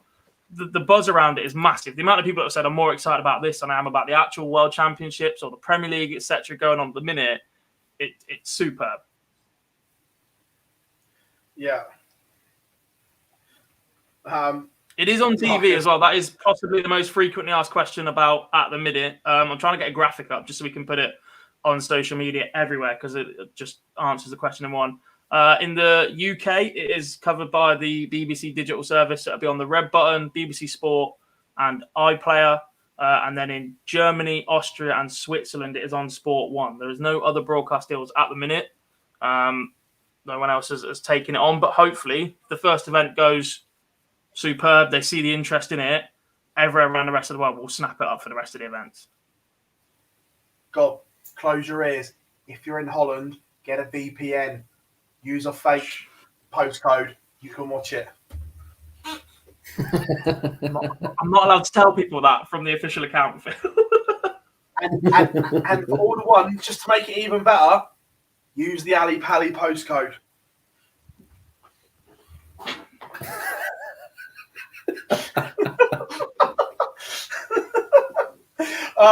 Just so you all know, this is the last ever live lounge. We are online darts and no longer existing after this evening's show. But the match play is at the bonus arena in Hull, and the Masters is at Lakeside. Correct? Have I got them around the right way? Yeah. Masters is first, then then Hull later. Look, tickets are flying out for everything. The Hull bonus arena, their socials have been fantastic, by the way. Whoever's running that account, if somehow they're watching this, you guys are amazing because you just retweet, like, and get on absolutely everything.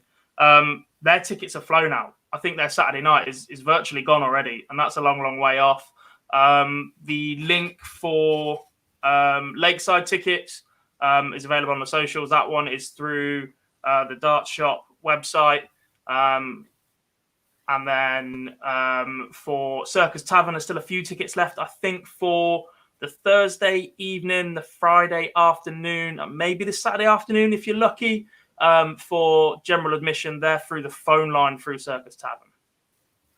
Yeah, so huge stuff for the World Seniors, which is, look, I can't wait. Genuinely can't. We've got no graphics teed up for the next one, so I'll switch us back to the other one. But we are going to go to the first challenge tour or challenge tours of the year, boys. Again, almost the golden ticket for people here to do well this opening weekend, because you're then going to get opportunities on the Pro Tour. Events 1 and 2, absolutely stolen, blown away by Scott Williams. Yeah, it was just what a Friday he had. To don't win 2 of these tours across the weekend is very impressive. To win 2 in one day is just unbelievable. We've spoke before about people winning back-to-back Pro Tours. Obviously, the quality of field's slightly different. But how long these lasted? Was it about 12 hours of play? Scott Williams had to contend with on Friday. To don't want to not win a game in those events. When we were talking on the Friday to see that the second one had already started while Scott Williams was still in the semi-final of the first one. His thumbs in and he's sort of playing catch-up on his games. Goes straight in and continues. It was just an incredible day of darts for Scott Williams to come through and win both of those and defeating some well-known names in going on to pick up those 2 titles and put himself in a great position to, play in Pro Tour events. We've seen 2 players drop out of the Masters. I'm sure we'll have at least one. Obviously, we always hope we're not, but I'm sure we'll have at least one drop out of the Pro Tours, and then it gives him a great opportunity now. Yeah, look. Absolutely. So what an opening day from the man. He's from Boston way, isn't he? In Lincolnshire. Possibly. I'm sure he's from that way. Event number 3 was won by Steve Hegarty, beating Hopai Puhau in the final. And again, there was some quality darts on show. But Hegarty made some really good stuff, defeating Hopai. But good to see Hopai staying over and playing in these events. So that was the opener on the Saturday afternoon. And the afternoon into the late evening was won by Stu Wilson, one of the, I was going to say, mad title holders, but it's the ADC title holders.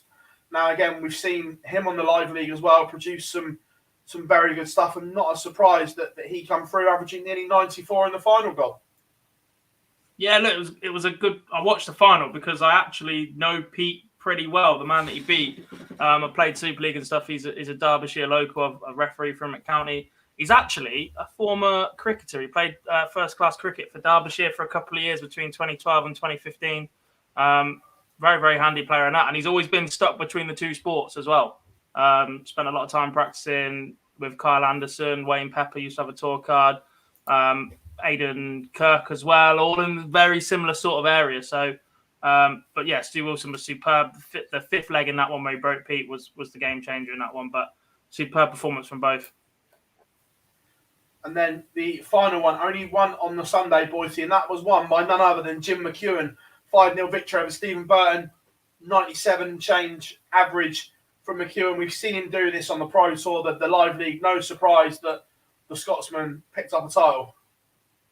Yeah, and it was a very, very impressive weekend from him. I'm sure I'd seen somewhere, and he got to the last 64 of all 5 events. One of only 5 players to do that. Then obviously went on to pick up the title on Sunday, put himself quite a distance, £800 from third place, so put himself in a strong position. And as many players said, just spoke to a couple before this weekend, it's such an important weekend because it sets you up for the rest of the year. We saw what happened. No, it was slightly different with Chaz Barstow, with the rankings last year being off Tuesday. But with this one, we all knew it was going to be the order of merit from these 5 events. And it puts Scott Williams in a great position, but Jim McEwen will probably, let's be honest, will probably beat the majority of these as well. It's very rare that we have just the one dropout. We normally have a few. So those people in those Mitch, Jim, Stu Wilson will probably get some Pro Tours in them. But Jim McEwen deserved it, really, Lord says, for them runs he had throughout the weekend and played some very, very good stuff on Sunday. God, the criticism of the Challenge Tour, though, is the time it takes to do 2 events in one day. Do they need extra boards like at Q School, or is it just too much to do 2 in one day time-wise? Because most nights it was, 10 o'clock? So it was 12 hours of competitive play plus your warm-up time. I mean, they cut the amount of boards. They were meant to run off 40, which would have been an extra 8 boards for anything running slow, and played through 32. They went down to just 32. They didn't have the 8 floaters, from what I understand. But the problem is, it just doesn't change it doesn't massively decrease the number of rounds of fixtures, and that's the issue. Because even at that point, you can move the odd slow game or the odd slow board, but you still have 4 2 5 6 games, 2 1 2 8 games, a 64 game, a 32 game, etc. The number of boards from the 64, you still got to play 5 6 rounds of matches to get to the 1, which is the issue. No matter how many boards you've got, you still have that many to play. So it's just the issue that they're just bloody long days. They do their best. Numbers weren't as high as were expected, I think, given that a lot of the European Q School just didn't travel. I think that's partly to do with cost, because the weekend after Q School is in January, which is notoriously the most ridiculous month and lasts about 15 weeks, when nobody's got any money whatsoever straight after Christmas as it is. So then have to come to the UK for what is now returned to a merged Challenge Tour Order of Merit as well. There's no EU Order of Merit for those players to keep their costs down, etc. It's a tough ask, and they are really long weekends. They're sort of a necessary evil, because they need to get all the events in. They need to make sure that it's done over a few weekends as possible to keep the cost down for players, for hotels, etc. Because the money isn't quite there to cover it. We look at the players that lose early on the Pro Tour, not covering costs, and they don't have any entrance fees to cover. Those guys aren't making a living, so these guys are going to struggle to pick that up as a feeder as well. So it's sort of a balance between getting it done in as few weekends as possible to keep that cost down, but the timing issue at the same time, and it effectively becoming a battle of stamina. Dob, also on that one, when you speak about numbers, one thing that stands out, I know we probably expected more than people didn't come over from Europe, but the next 2 weekends are in Germany, I believe. So it'd be interesting to see the flip side of that. Obviously, we shouldn't, fingers crossed, we don't have any sort of COVID restrictions then, but they're totally planning to be in Germany those next 2 weekends. God says, those numbers, I'm not too sure. There's quite a few players who come away from the weekend picking up 0.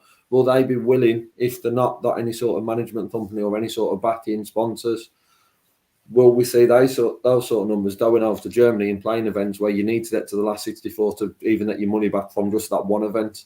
Like it says, there was only a handful, 5 players who got to the last 64 in each of those events. So think the numbers will dwindle down, which should help. We should see then that the days are not as long because, God says, that achievement on Friday was ridiculous. For someone to win back-to-back days, I don't think we'd have tipped anyone to do it. So, but I think the numbers will drop slightly when it moves to Germany. I guess it depends on the player's ambition an awful lot as well. Like if you're somebody that hasn't won any money this weekend, gave it a go, but don't fancy the trip and just want to use it and is going to play some WDF or ADC events for the year, then perhaps don't have to go for it. I watched Matt Edgar's vlog earlier and he had a very weekend all around for him as well compared to the Pro Tours last year. There was no food available in the venue, so had to take your own in and that sort of thing. And he just wasn't used to having to balance that eating. He said first day, the turnaround between losing and then going back on again because they did start that second event so quick, caught him off guard, no time to go and get food and that sort of thing. So he admits in his vlog that he wasn't going to go to Germany. It wasn't part of his plans. He expected to come here this weekend, have a decent amount of ranking money accumulated so that he was in a good position to be a Pro Tour reserve, not have to go to Germany, pick up money when it comes back and rejoin it. And he said this weekend's forced his hand. He has to go to Germany if he wants to be in that contention to be a Pro Tour reserve. And I think it might do the same for the likes of Stu Wilson, Steve Haggerty, Steve Burton, Pete Burgoyne, and all those that are in around that top 20 almost that are one good event away from forcing their way up into that higher seeding position at the minute to get that call up. We see with Chaz Barso last year, things happen when you get that call up. Robert Thornton nearly went on and won a Pro Tour. Yeah. That's the flip of that is you've got about 100 people who have got 0 from the weekend. So with that in mind, the top ones are thinking, well, my Andy's forced a little, so I've got to go and get that. And we're talking about Pro Tour, but the Lund aim obviously is to finish top and let the Tour title for a couple of years. But there's 100 on there who've got zilch from the weekend. Probably their mindset, there's some of them that their mindset might have changed and thinking, actually, there's local Tomps or national Tomps that I can enter that will stop me now pushing on for that. So I do think the numbers will dwindle a little. A consideration that as Dev Tour players we used to have, I never made the journey myself, but I know from conversations before, an awful lot of players used to look at that Germany weekend as an opportunity to go and pick up a couple of rounds against what was considered a weaker field. The top players in the EU Q school are still very much up there, but at the bottom end of that Q school, if all of those players turn up that are eligible for the Challenge Tour, or a large proportion of those players turn up, the ones that are averaging 60 and 70 that went to Q School as a see what happens, now they've got a Challenge Tour weekend. If they're there and you draw one or two of them back to back, you're starting to pick up nice money and that weekend suddenly becomes worth it. And it's almost too good an opportunity to miss because when you come back to the UK and you're drawing Gavin Carlin one day, Thibaut Tricol the next day, and do you know what I mean? If you've got the opportunity to go away, yes, it's a bigger expense, but actually in terms of your ranking, in what is perceived to be an easier midfield and an easier lower part of the field where you can come through earlier rounds a lot easier, it's perhaps too good an opportunity for the players that don't have an awful lot of money at the minute to miss out on. There's a couple of points here. It's just another argument to cap the Challenge Tour as well, like the Pro Tour's capped. I don't think you can because the Challenge Tour criteria entry is just go to Q School. No, I'm not about this year, but I'm about for future years. It's getting the system in line so it's capped. The only way you can ever cap something is an affiliation with another organisation. Because you have to have some sort of year-long ranking or bearing to be able to decide people are good enough for Q School. You cannot go Q School or Challenge Tour on a first-come, first-served basis. Interesting. And also, in a couple of really good points on the Challenge Tour, Andrew says, am I right in thinking the Challenge Tour prize money has effectively been halved since last year? There were two parallel tours with the same money. Yes, because it's back in one. But it's doubled. No, because there was EU. We're more on one day than number one last year. But I think the prize money was the same. Yeah, I thought it was as well. But I think the PDC took the hit on the prize money last year and basically subsidised it with the 2 parallel tours. Yeah, for me, just a part of it, Phill, that's with the prize money. I'm not sure the entry fee. I think the question to me should be around the entry fee more than the prize money. Should you really? Obviously, now it's last 64 the payout. I think starts. Should we be paying out any lower down? Probably not. So then the question mark is the entry fee, the right amounts for all 5. What was it? 275. I'm guessing it would cost to play this week before any travel accommodation. 50. Is it 55? Oh yeah, because they're marking as well. Yeah. Yeah, 55. So yeah, you're looking at what? 275 for you played. That probably for me is where the area of improvement on this. I'm with Dob. I struggle to see how you can just have a 128 or whatever in the challenge tour, because people have paid it then once, and then another large chunk of money to go to Q-stall for a tournament to follow up the week after to go out of then. So I don't think it's right to do that just yet, but it's certainly something to look at. Also, as well, the next one in Germany clashes with Lakeside. If Lakeside happens.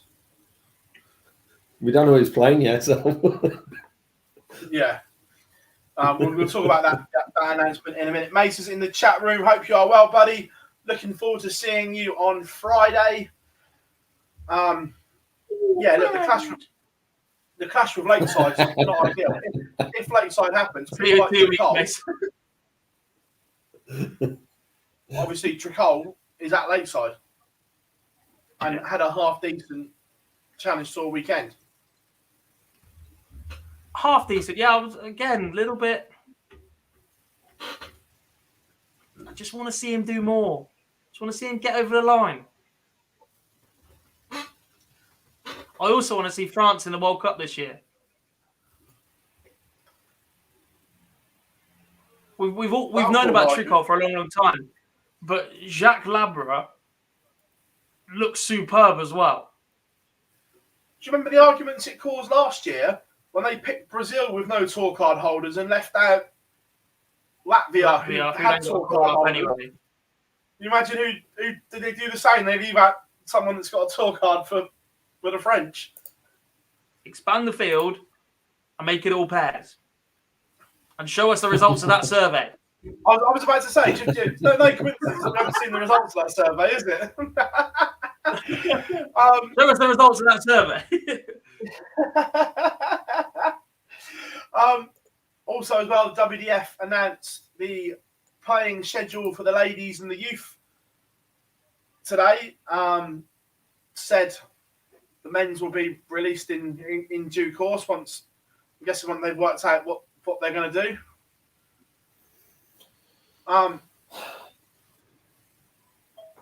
It's a fairly easy one, isn't it? You just scrap the draw, adjust the seedings, and redraw it. I think it has to be, because they've lost too many seeds. You can't drop in players that weren't qualified for the event into that seeded spot. There's just too many of them. Yeah. If everybody that lost out, if everybody that got a tour card had been a qualifier or a non-seeded player, fine, replace him with the next off the order of merit. If you lose 1 or 2 seeds, fine, but to lose 4 or 5 like they did, 5 seeds they lost. It just makes a little bit of farce of any seeding system if players are coming in and earning the benefit of the number 1 seed or the number 2 seed for somebody that wasn't qualified for the event 3 weeks ago. Yeah. The next players in have to be via their order of merit schemes. They just have to, because you can't run another qualifier for it. You've had your qualifier. And to qualify for this tournament, for this World Championships, the players spent all of last year accumulating ranking points. You cannot just disregard that in the hunt for commercial viability or bringing in a big name. There was a lot of talk about how they should have gone after Fallon. Admittedly, Fallon was part of that ranking system. That one definitely. Lisa Ashton, no, because she hadn't played in any WDF event last year. Fallon turned down a chance to be there, but none of the other ladies pulled out. And you can't suddenly turn around and say, actually, she's back in now, etc. So that one was a non-starter. The ladies' field remained untouched, but for the men's, they've lost too many seeds.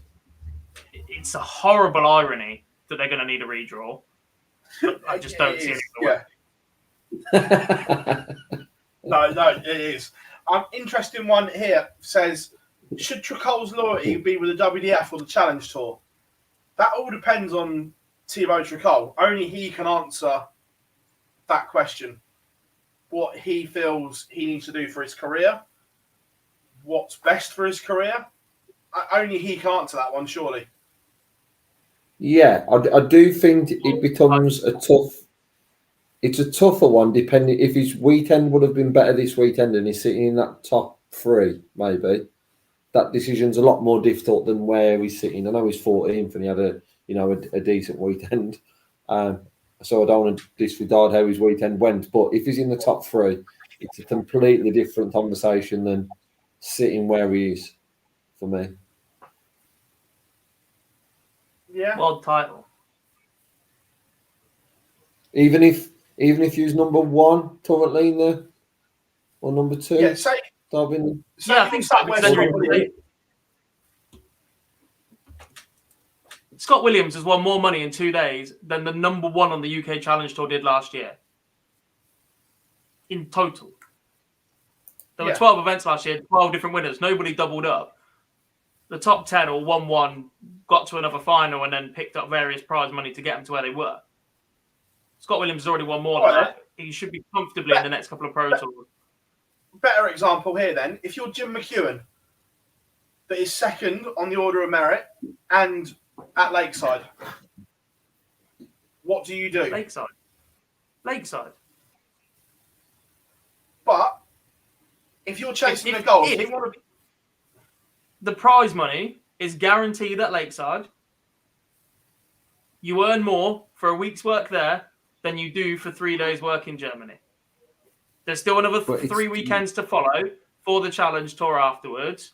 And, hear me out, the Riley's qualifiers are back for the UK Open this year, which points towards the Grand Slam going back to having an amateur affiliation. That is going to come from a World Championships. I don't think this year the If Grand 8 Slam players are going to be invited from the WDF, like the BDO were, the only way they can do it right now is the last 8 at the World Championships.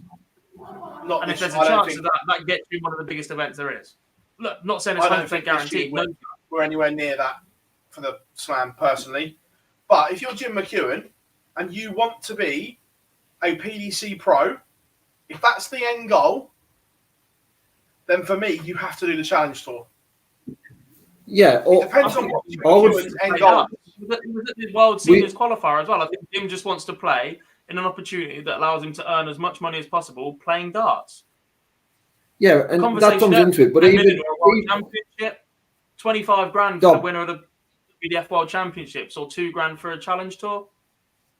I get that, but even back to Scott Williams, I know we've pushed sort of that aside, but the long-term aim of anyone on the Challenge Tour is to finish top, so you get the tour card. The long-term aim is that someone missing that, yes, they might still finish in the top 5 for the next few months. They might still go and play in X amount of Pro Tours, but the long-term aim surely is to go on and to win that Challenge Tour. I think if you're sitting at top there and then you're in WDF, it's a very, very difficult decision. It's not as simple as just saying, in the short term, I can do on that order of merit. You don't have to go to the lottery factory. Yeah. You don't have to go. I do that. In the top 2. I do that the world's argument. I do understand that it's a world champion, that sort of stuff. But long term, you could be financially a lot better off if you're finishing top of the Challenge Tour order of merit than what you are if you're down in WDF. And we talked about Slam. At the moment, the current criteria on the back of last year, if you're top of this, you'll be in the Slam more than you will if you don't win the WDF World Champion. So that's also something to consider for the people at the top end of that Challenge Tour. Plus, you get, if you finish in the top, was it top 8? you get your place at the UK Open next year. And the benefits if you win a game at any of those team events, you might end up financially better off than being a world champion. But the sponsorship opportunities that should come with winning the WDF World Championships, the title and the prestige and all the like of that, and the fact you have to win less games to go and win more money for that one-off weekend, and the fact there's still 3 more weekends after that, you have to go for that world title.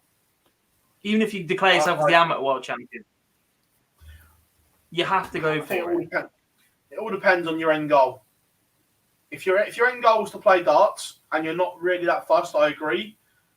But if your end goal is you want to be a fully fledged professional on the PDC tour and you're Jim McEwen, you have to go for that, in my opinion. Or that's what I'd do anyway. Jim McEwen is going to earn a lot of money playing darts this year. If the end goal is to be on the tour, eliminate the lottery of Q School and get it done there and then, for me. Look what it's done for Rob Cross and Ryan Searle, finishing the top 2 of the Challenge Tour and things like that. It eliminates the lottery of Q School, gets you in and gets it done.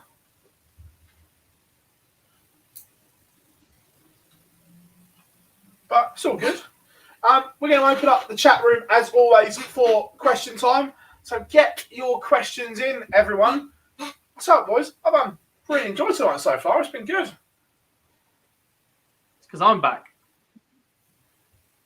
Preferred last week.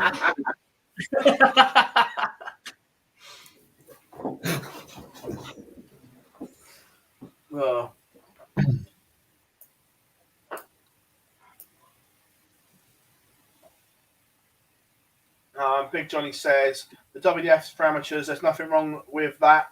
And let's be honest, you will not be recognised as a world champion if you win the WDF.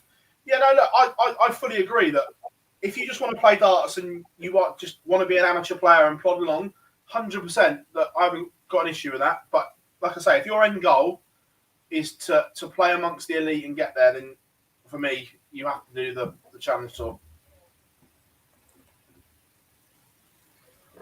Possibly, but as a man that's over 50, that went to the World Seniors qualifiers, Jim McEwen goes and wins the WDF World Championship, 50 grand in his back pocket, and is a reigning world champion over the age of 50.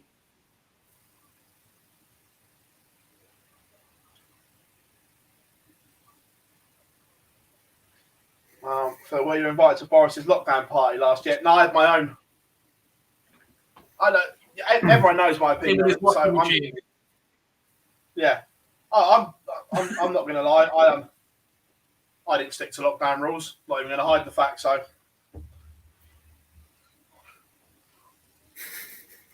they were lockdown rules. I'm joking. Yeah, so I'm not even. So that was that one. Interesting one. Where does Wade rank in the greatest of all times list? We've done this one before, and I think it just got a little bit more complicated given that Peter Wright is now knocking on the door of potentially that top 5, which was a debate we had a couple of weeks ago. Look, he certainly. James Wade is still one. He is one of the greatest players of all time. You can't have that CV and not be in the conversation, in my opinion. No, definitely not. Yeah, I don't like ranking players. It takes far too much concentration and effort, and you always miss one, and then we get slated for looking like idiots. Correct. Yeah. Correct. Henry says, which players would you like to see be given a spot in the World Series event this year if the picks are spread out like in 2018-19? Unfortunately, I'm not convinced how many World Series events we get this year. I think New York, and it'll be roughly the same field as what was set 2 years ago. There'll be the odd change, but I don't expect mass changes throughout. And then the rest of it, I just think it'll be, depends where we get them. I think we'll see Copenhagen again this year. I I'm not convinced we see Australia or New Zealand. So it will just be as and when or where we get them. It can't be that far away down under, surely. Have you not seen what old Mini Hitler in New Zealand wants to do? No, but Australia sound like they're about to set up as we are. She's on about if you've been in contact with someone that's got Omicron, she wants to isolate you for 24 days. We've got no hope of a World Series. For a cold? Yeah. She's gone off her head. Oh dear. Oh dear.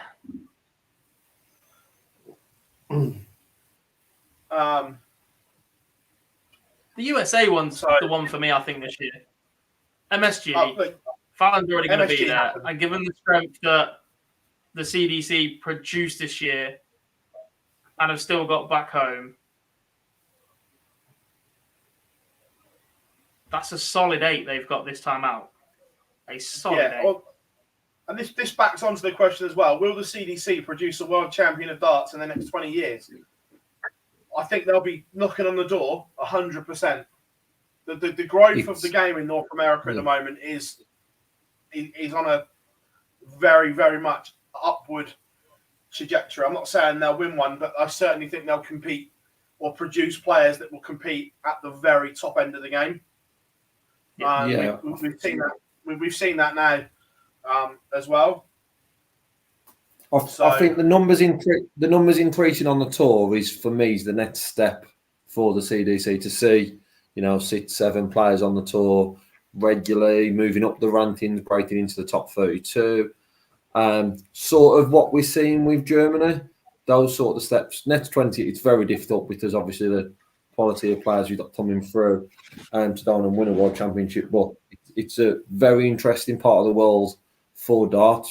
And like you said, for the World Series, they've got 8 players that are going to compete and make it a more interesting opening rounds than what we see at some of the other World Series events.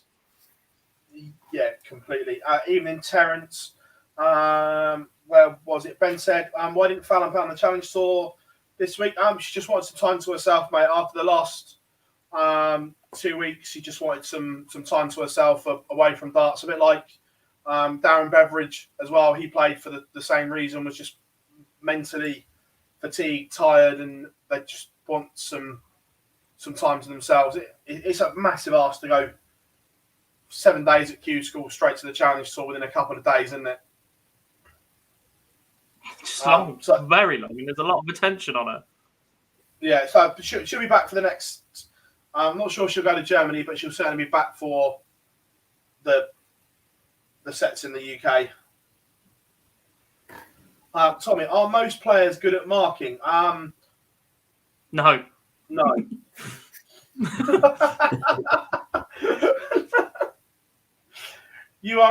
You saw that. Go back to when we were in lockdown and the players had to mark when they lose. There was some interesting Dart Connect iPad action, wasn't there, boys? We were trying to follow it on the stream.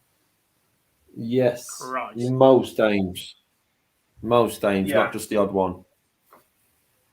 Well, I'm sure that was the system. The issue is that some of them just don't get technology. Some of these guys are late 40s, 50s that just don't get what an iPad is. Yeah.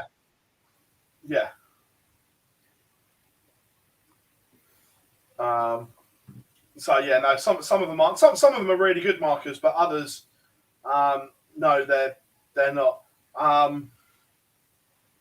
Bill says, who of the new tour card holders has the best chance of getting into the top 64 in round 1? Do you fancy any of them? Maybe the Rodriguez brothers.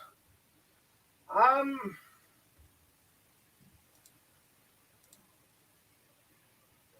can't remember who won a tour card this year.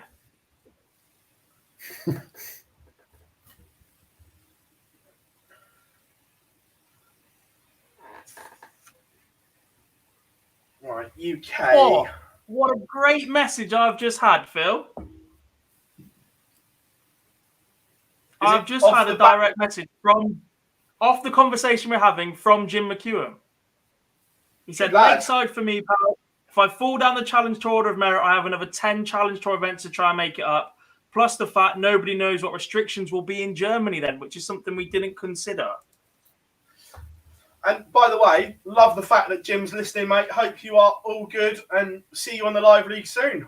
Love the fact that you're listening and getting involved. Right. Back to the question about tour card holders. Look, I've got the UK one up in front of me. There's some real exciting names that I can't wait to see play on tour for the first time. I can't wait to see Connor Scott play. I can't wait to see Nathan Rafferty play. And then the two that finished 8 and 9, one's in the chat room. I can't wait to see John O'Shea play on tour for the first time, and Cameron Menzies. I know that's a lot of answers, but I'm excited to see them play on tour for the first time from the UK. And for me, the EU, all about one player for me because of the way he assaulted Q-School. I'm looking forward to seeing Jules Van Dongen. Yes. Any others for you boys? Throw Roby in the mix.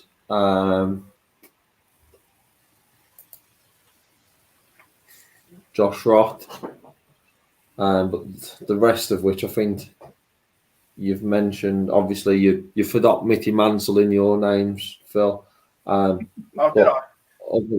Other than that, I think that's about. Yeah, I think you've cleared everyone.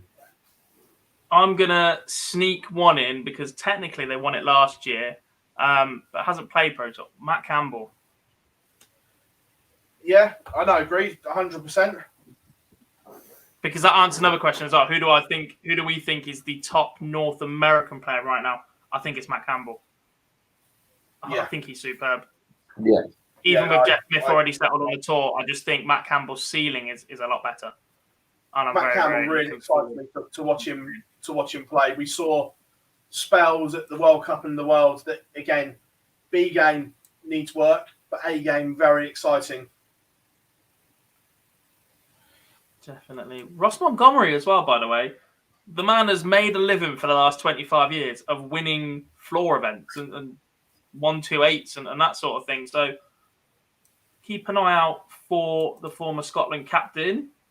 I think he starts travelling with Suits and the Scottish boys as well. Will help him settle into PDC life very, very quickly. Mace makes a good point, Phil. Do we have an exclusive for the folks? Have we discussed the live league lineup for next week? Can we give anything away? I'm just looking now. I don't know if it's been confirmed. I was told some of the names, but I don't. Can I guess one? Because he told everybody on social media he's going to be part of it. Matt Edgar. He's not playing in week 1. I know that. Oh, Matt, what are you doing to us? You were so confident as well, Dov. I think he's. I thought we were getting a vlog and everything. I think he's playing in week 2. We'll get on the blower and find out. Me and Lee will chat nonsense for the next 5 minutes. Just looking now. Tommy says, can Raymond Smith kick on and get better after his good world championship? I guess it depends what Raymond Smith wants to do. He wasn't overly sold on the thought of having a tour card anyway. Again, he's not the youngest man in the world. I think he's very much settled in Australia, and that's an even bigger journey than America back and forward, like Jeff Smith and some of the other Americans try to do. It might just be a case of we see him for the Oceanic, the World Series if it goes down there, and then qualifies for the Worlds and whatever else he can through that way. But certainly very, very impressed with just how solid he was at the World Championships. Yeah, I'm just waiting for a message back on the lineup to see if it's been 100% confirmed. But in terms of debutants, I think it was Ben that asked. There's going to be some good ones. We're just waiting for, again, travel. It's not travelling into the UK is the issue. It's travelling home for some of them. So we're just waiting for some confirmation. But yeah, obviously Matthew Edgar's put out He's playing. I think Nick Kenny's going to play as well. Now we know that people have and haven't got tour cards. It's very exciting. John says, thanks for the confidence boost, lads. That's our problem, mate. Looking forward to seeing you. I don't know if this has been discussed, Phill. I don't want to step on anything, but now that Lisa Ashton doesn't have a tour card, is there a chance we see a ladies' week? Is there a chance we just see a ladies' week? I don't know, he's honest, but Lisa is playing. Makes sense. Not week 1. Can't because of World Seniors. She can't be in week 1. Right, I can exclusively reveal. Well, I don't know if I'm allowed to, but well, it's got to go out in the next couple of days anyway. It starts on Monday. It's Phill, it's all right. People listening are only listening for a VPN anyway, so we've already messed up tonight. We might as well do all those. So, Group A will be Alan Tabben, Kai-Fan Young, Scott Walters, James Richardson, Scott Marsh, Josh Payne. Group B, Ryan Finesse, Chaz Barstow, Stephen Burton. Group C, David Woronowski, Dan Day, Andy Jenkins. Solid. It's not a bad way to start us all, is it, though? Kai-Fan Lung's an interesting one. Phil's just had a text saying, don't release it. There's a concern that Matty Edgar's in week 2, but he may get a Pro Tour call up. So he may have to move. What, you think 7 are going to drop out?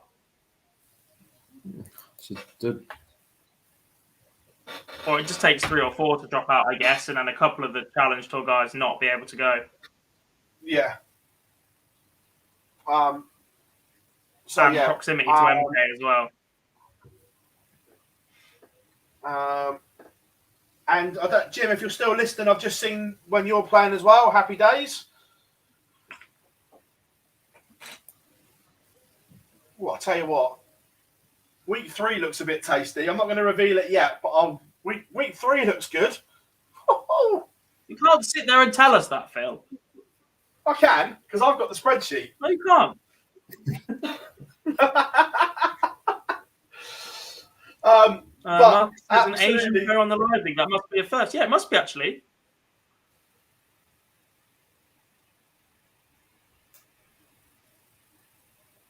Prakesh? I think so, maybe? Yeah.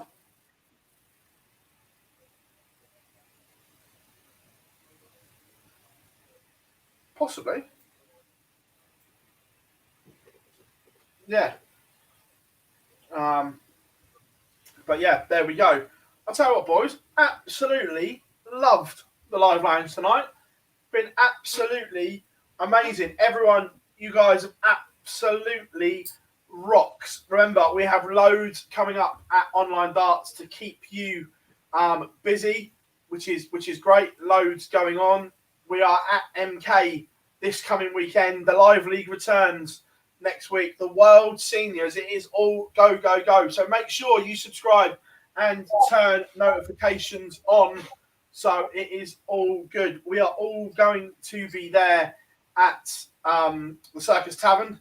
God, me, boys. We will still stream the Pro Tours that weekend as well. We've got the plan in place, so we don't miss that as well. Which is all good, boys. It's been good. Good times are ahead. You say good, I say, oh, well, I need to nap already. We'll say you say we have been Online Darts. It's been our pleasure keeping you entertained for the last 2 hours or so. I've been Phill Byers, joined by Jack Gobby Garwood and Lee Boyce. That is us signing off for the evening, and we will see you all very, very soon.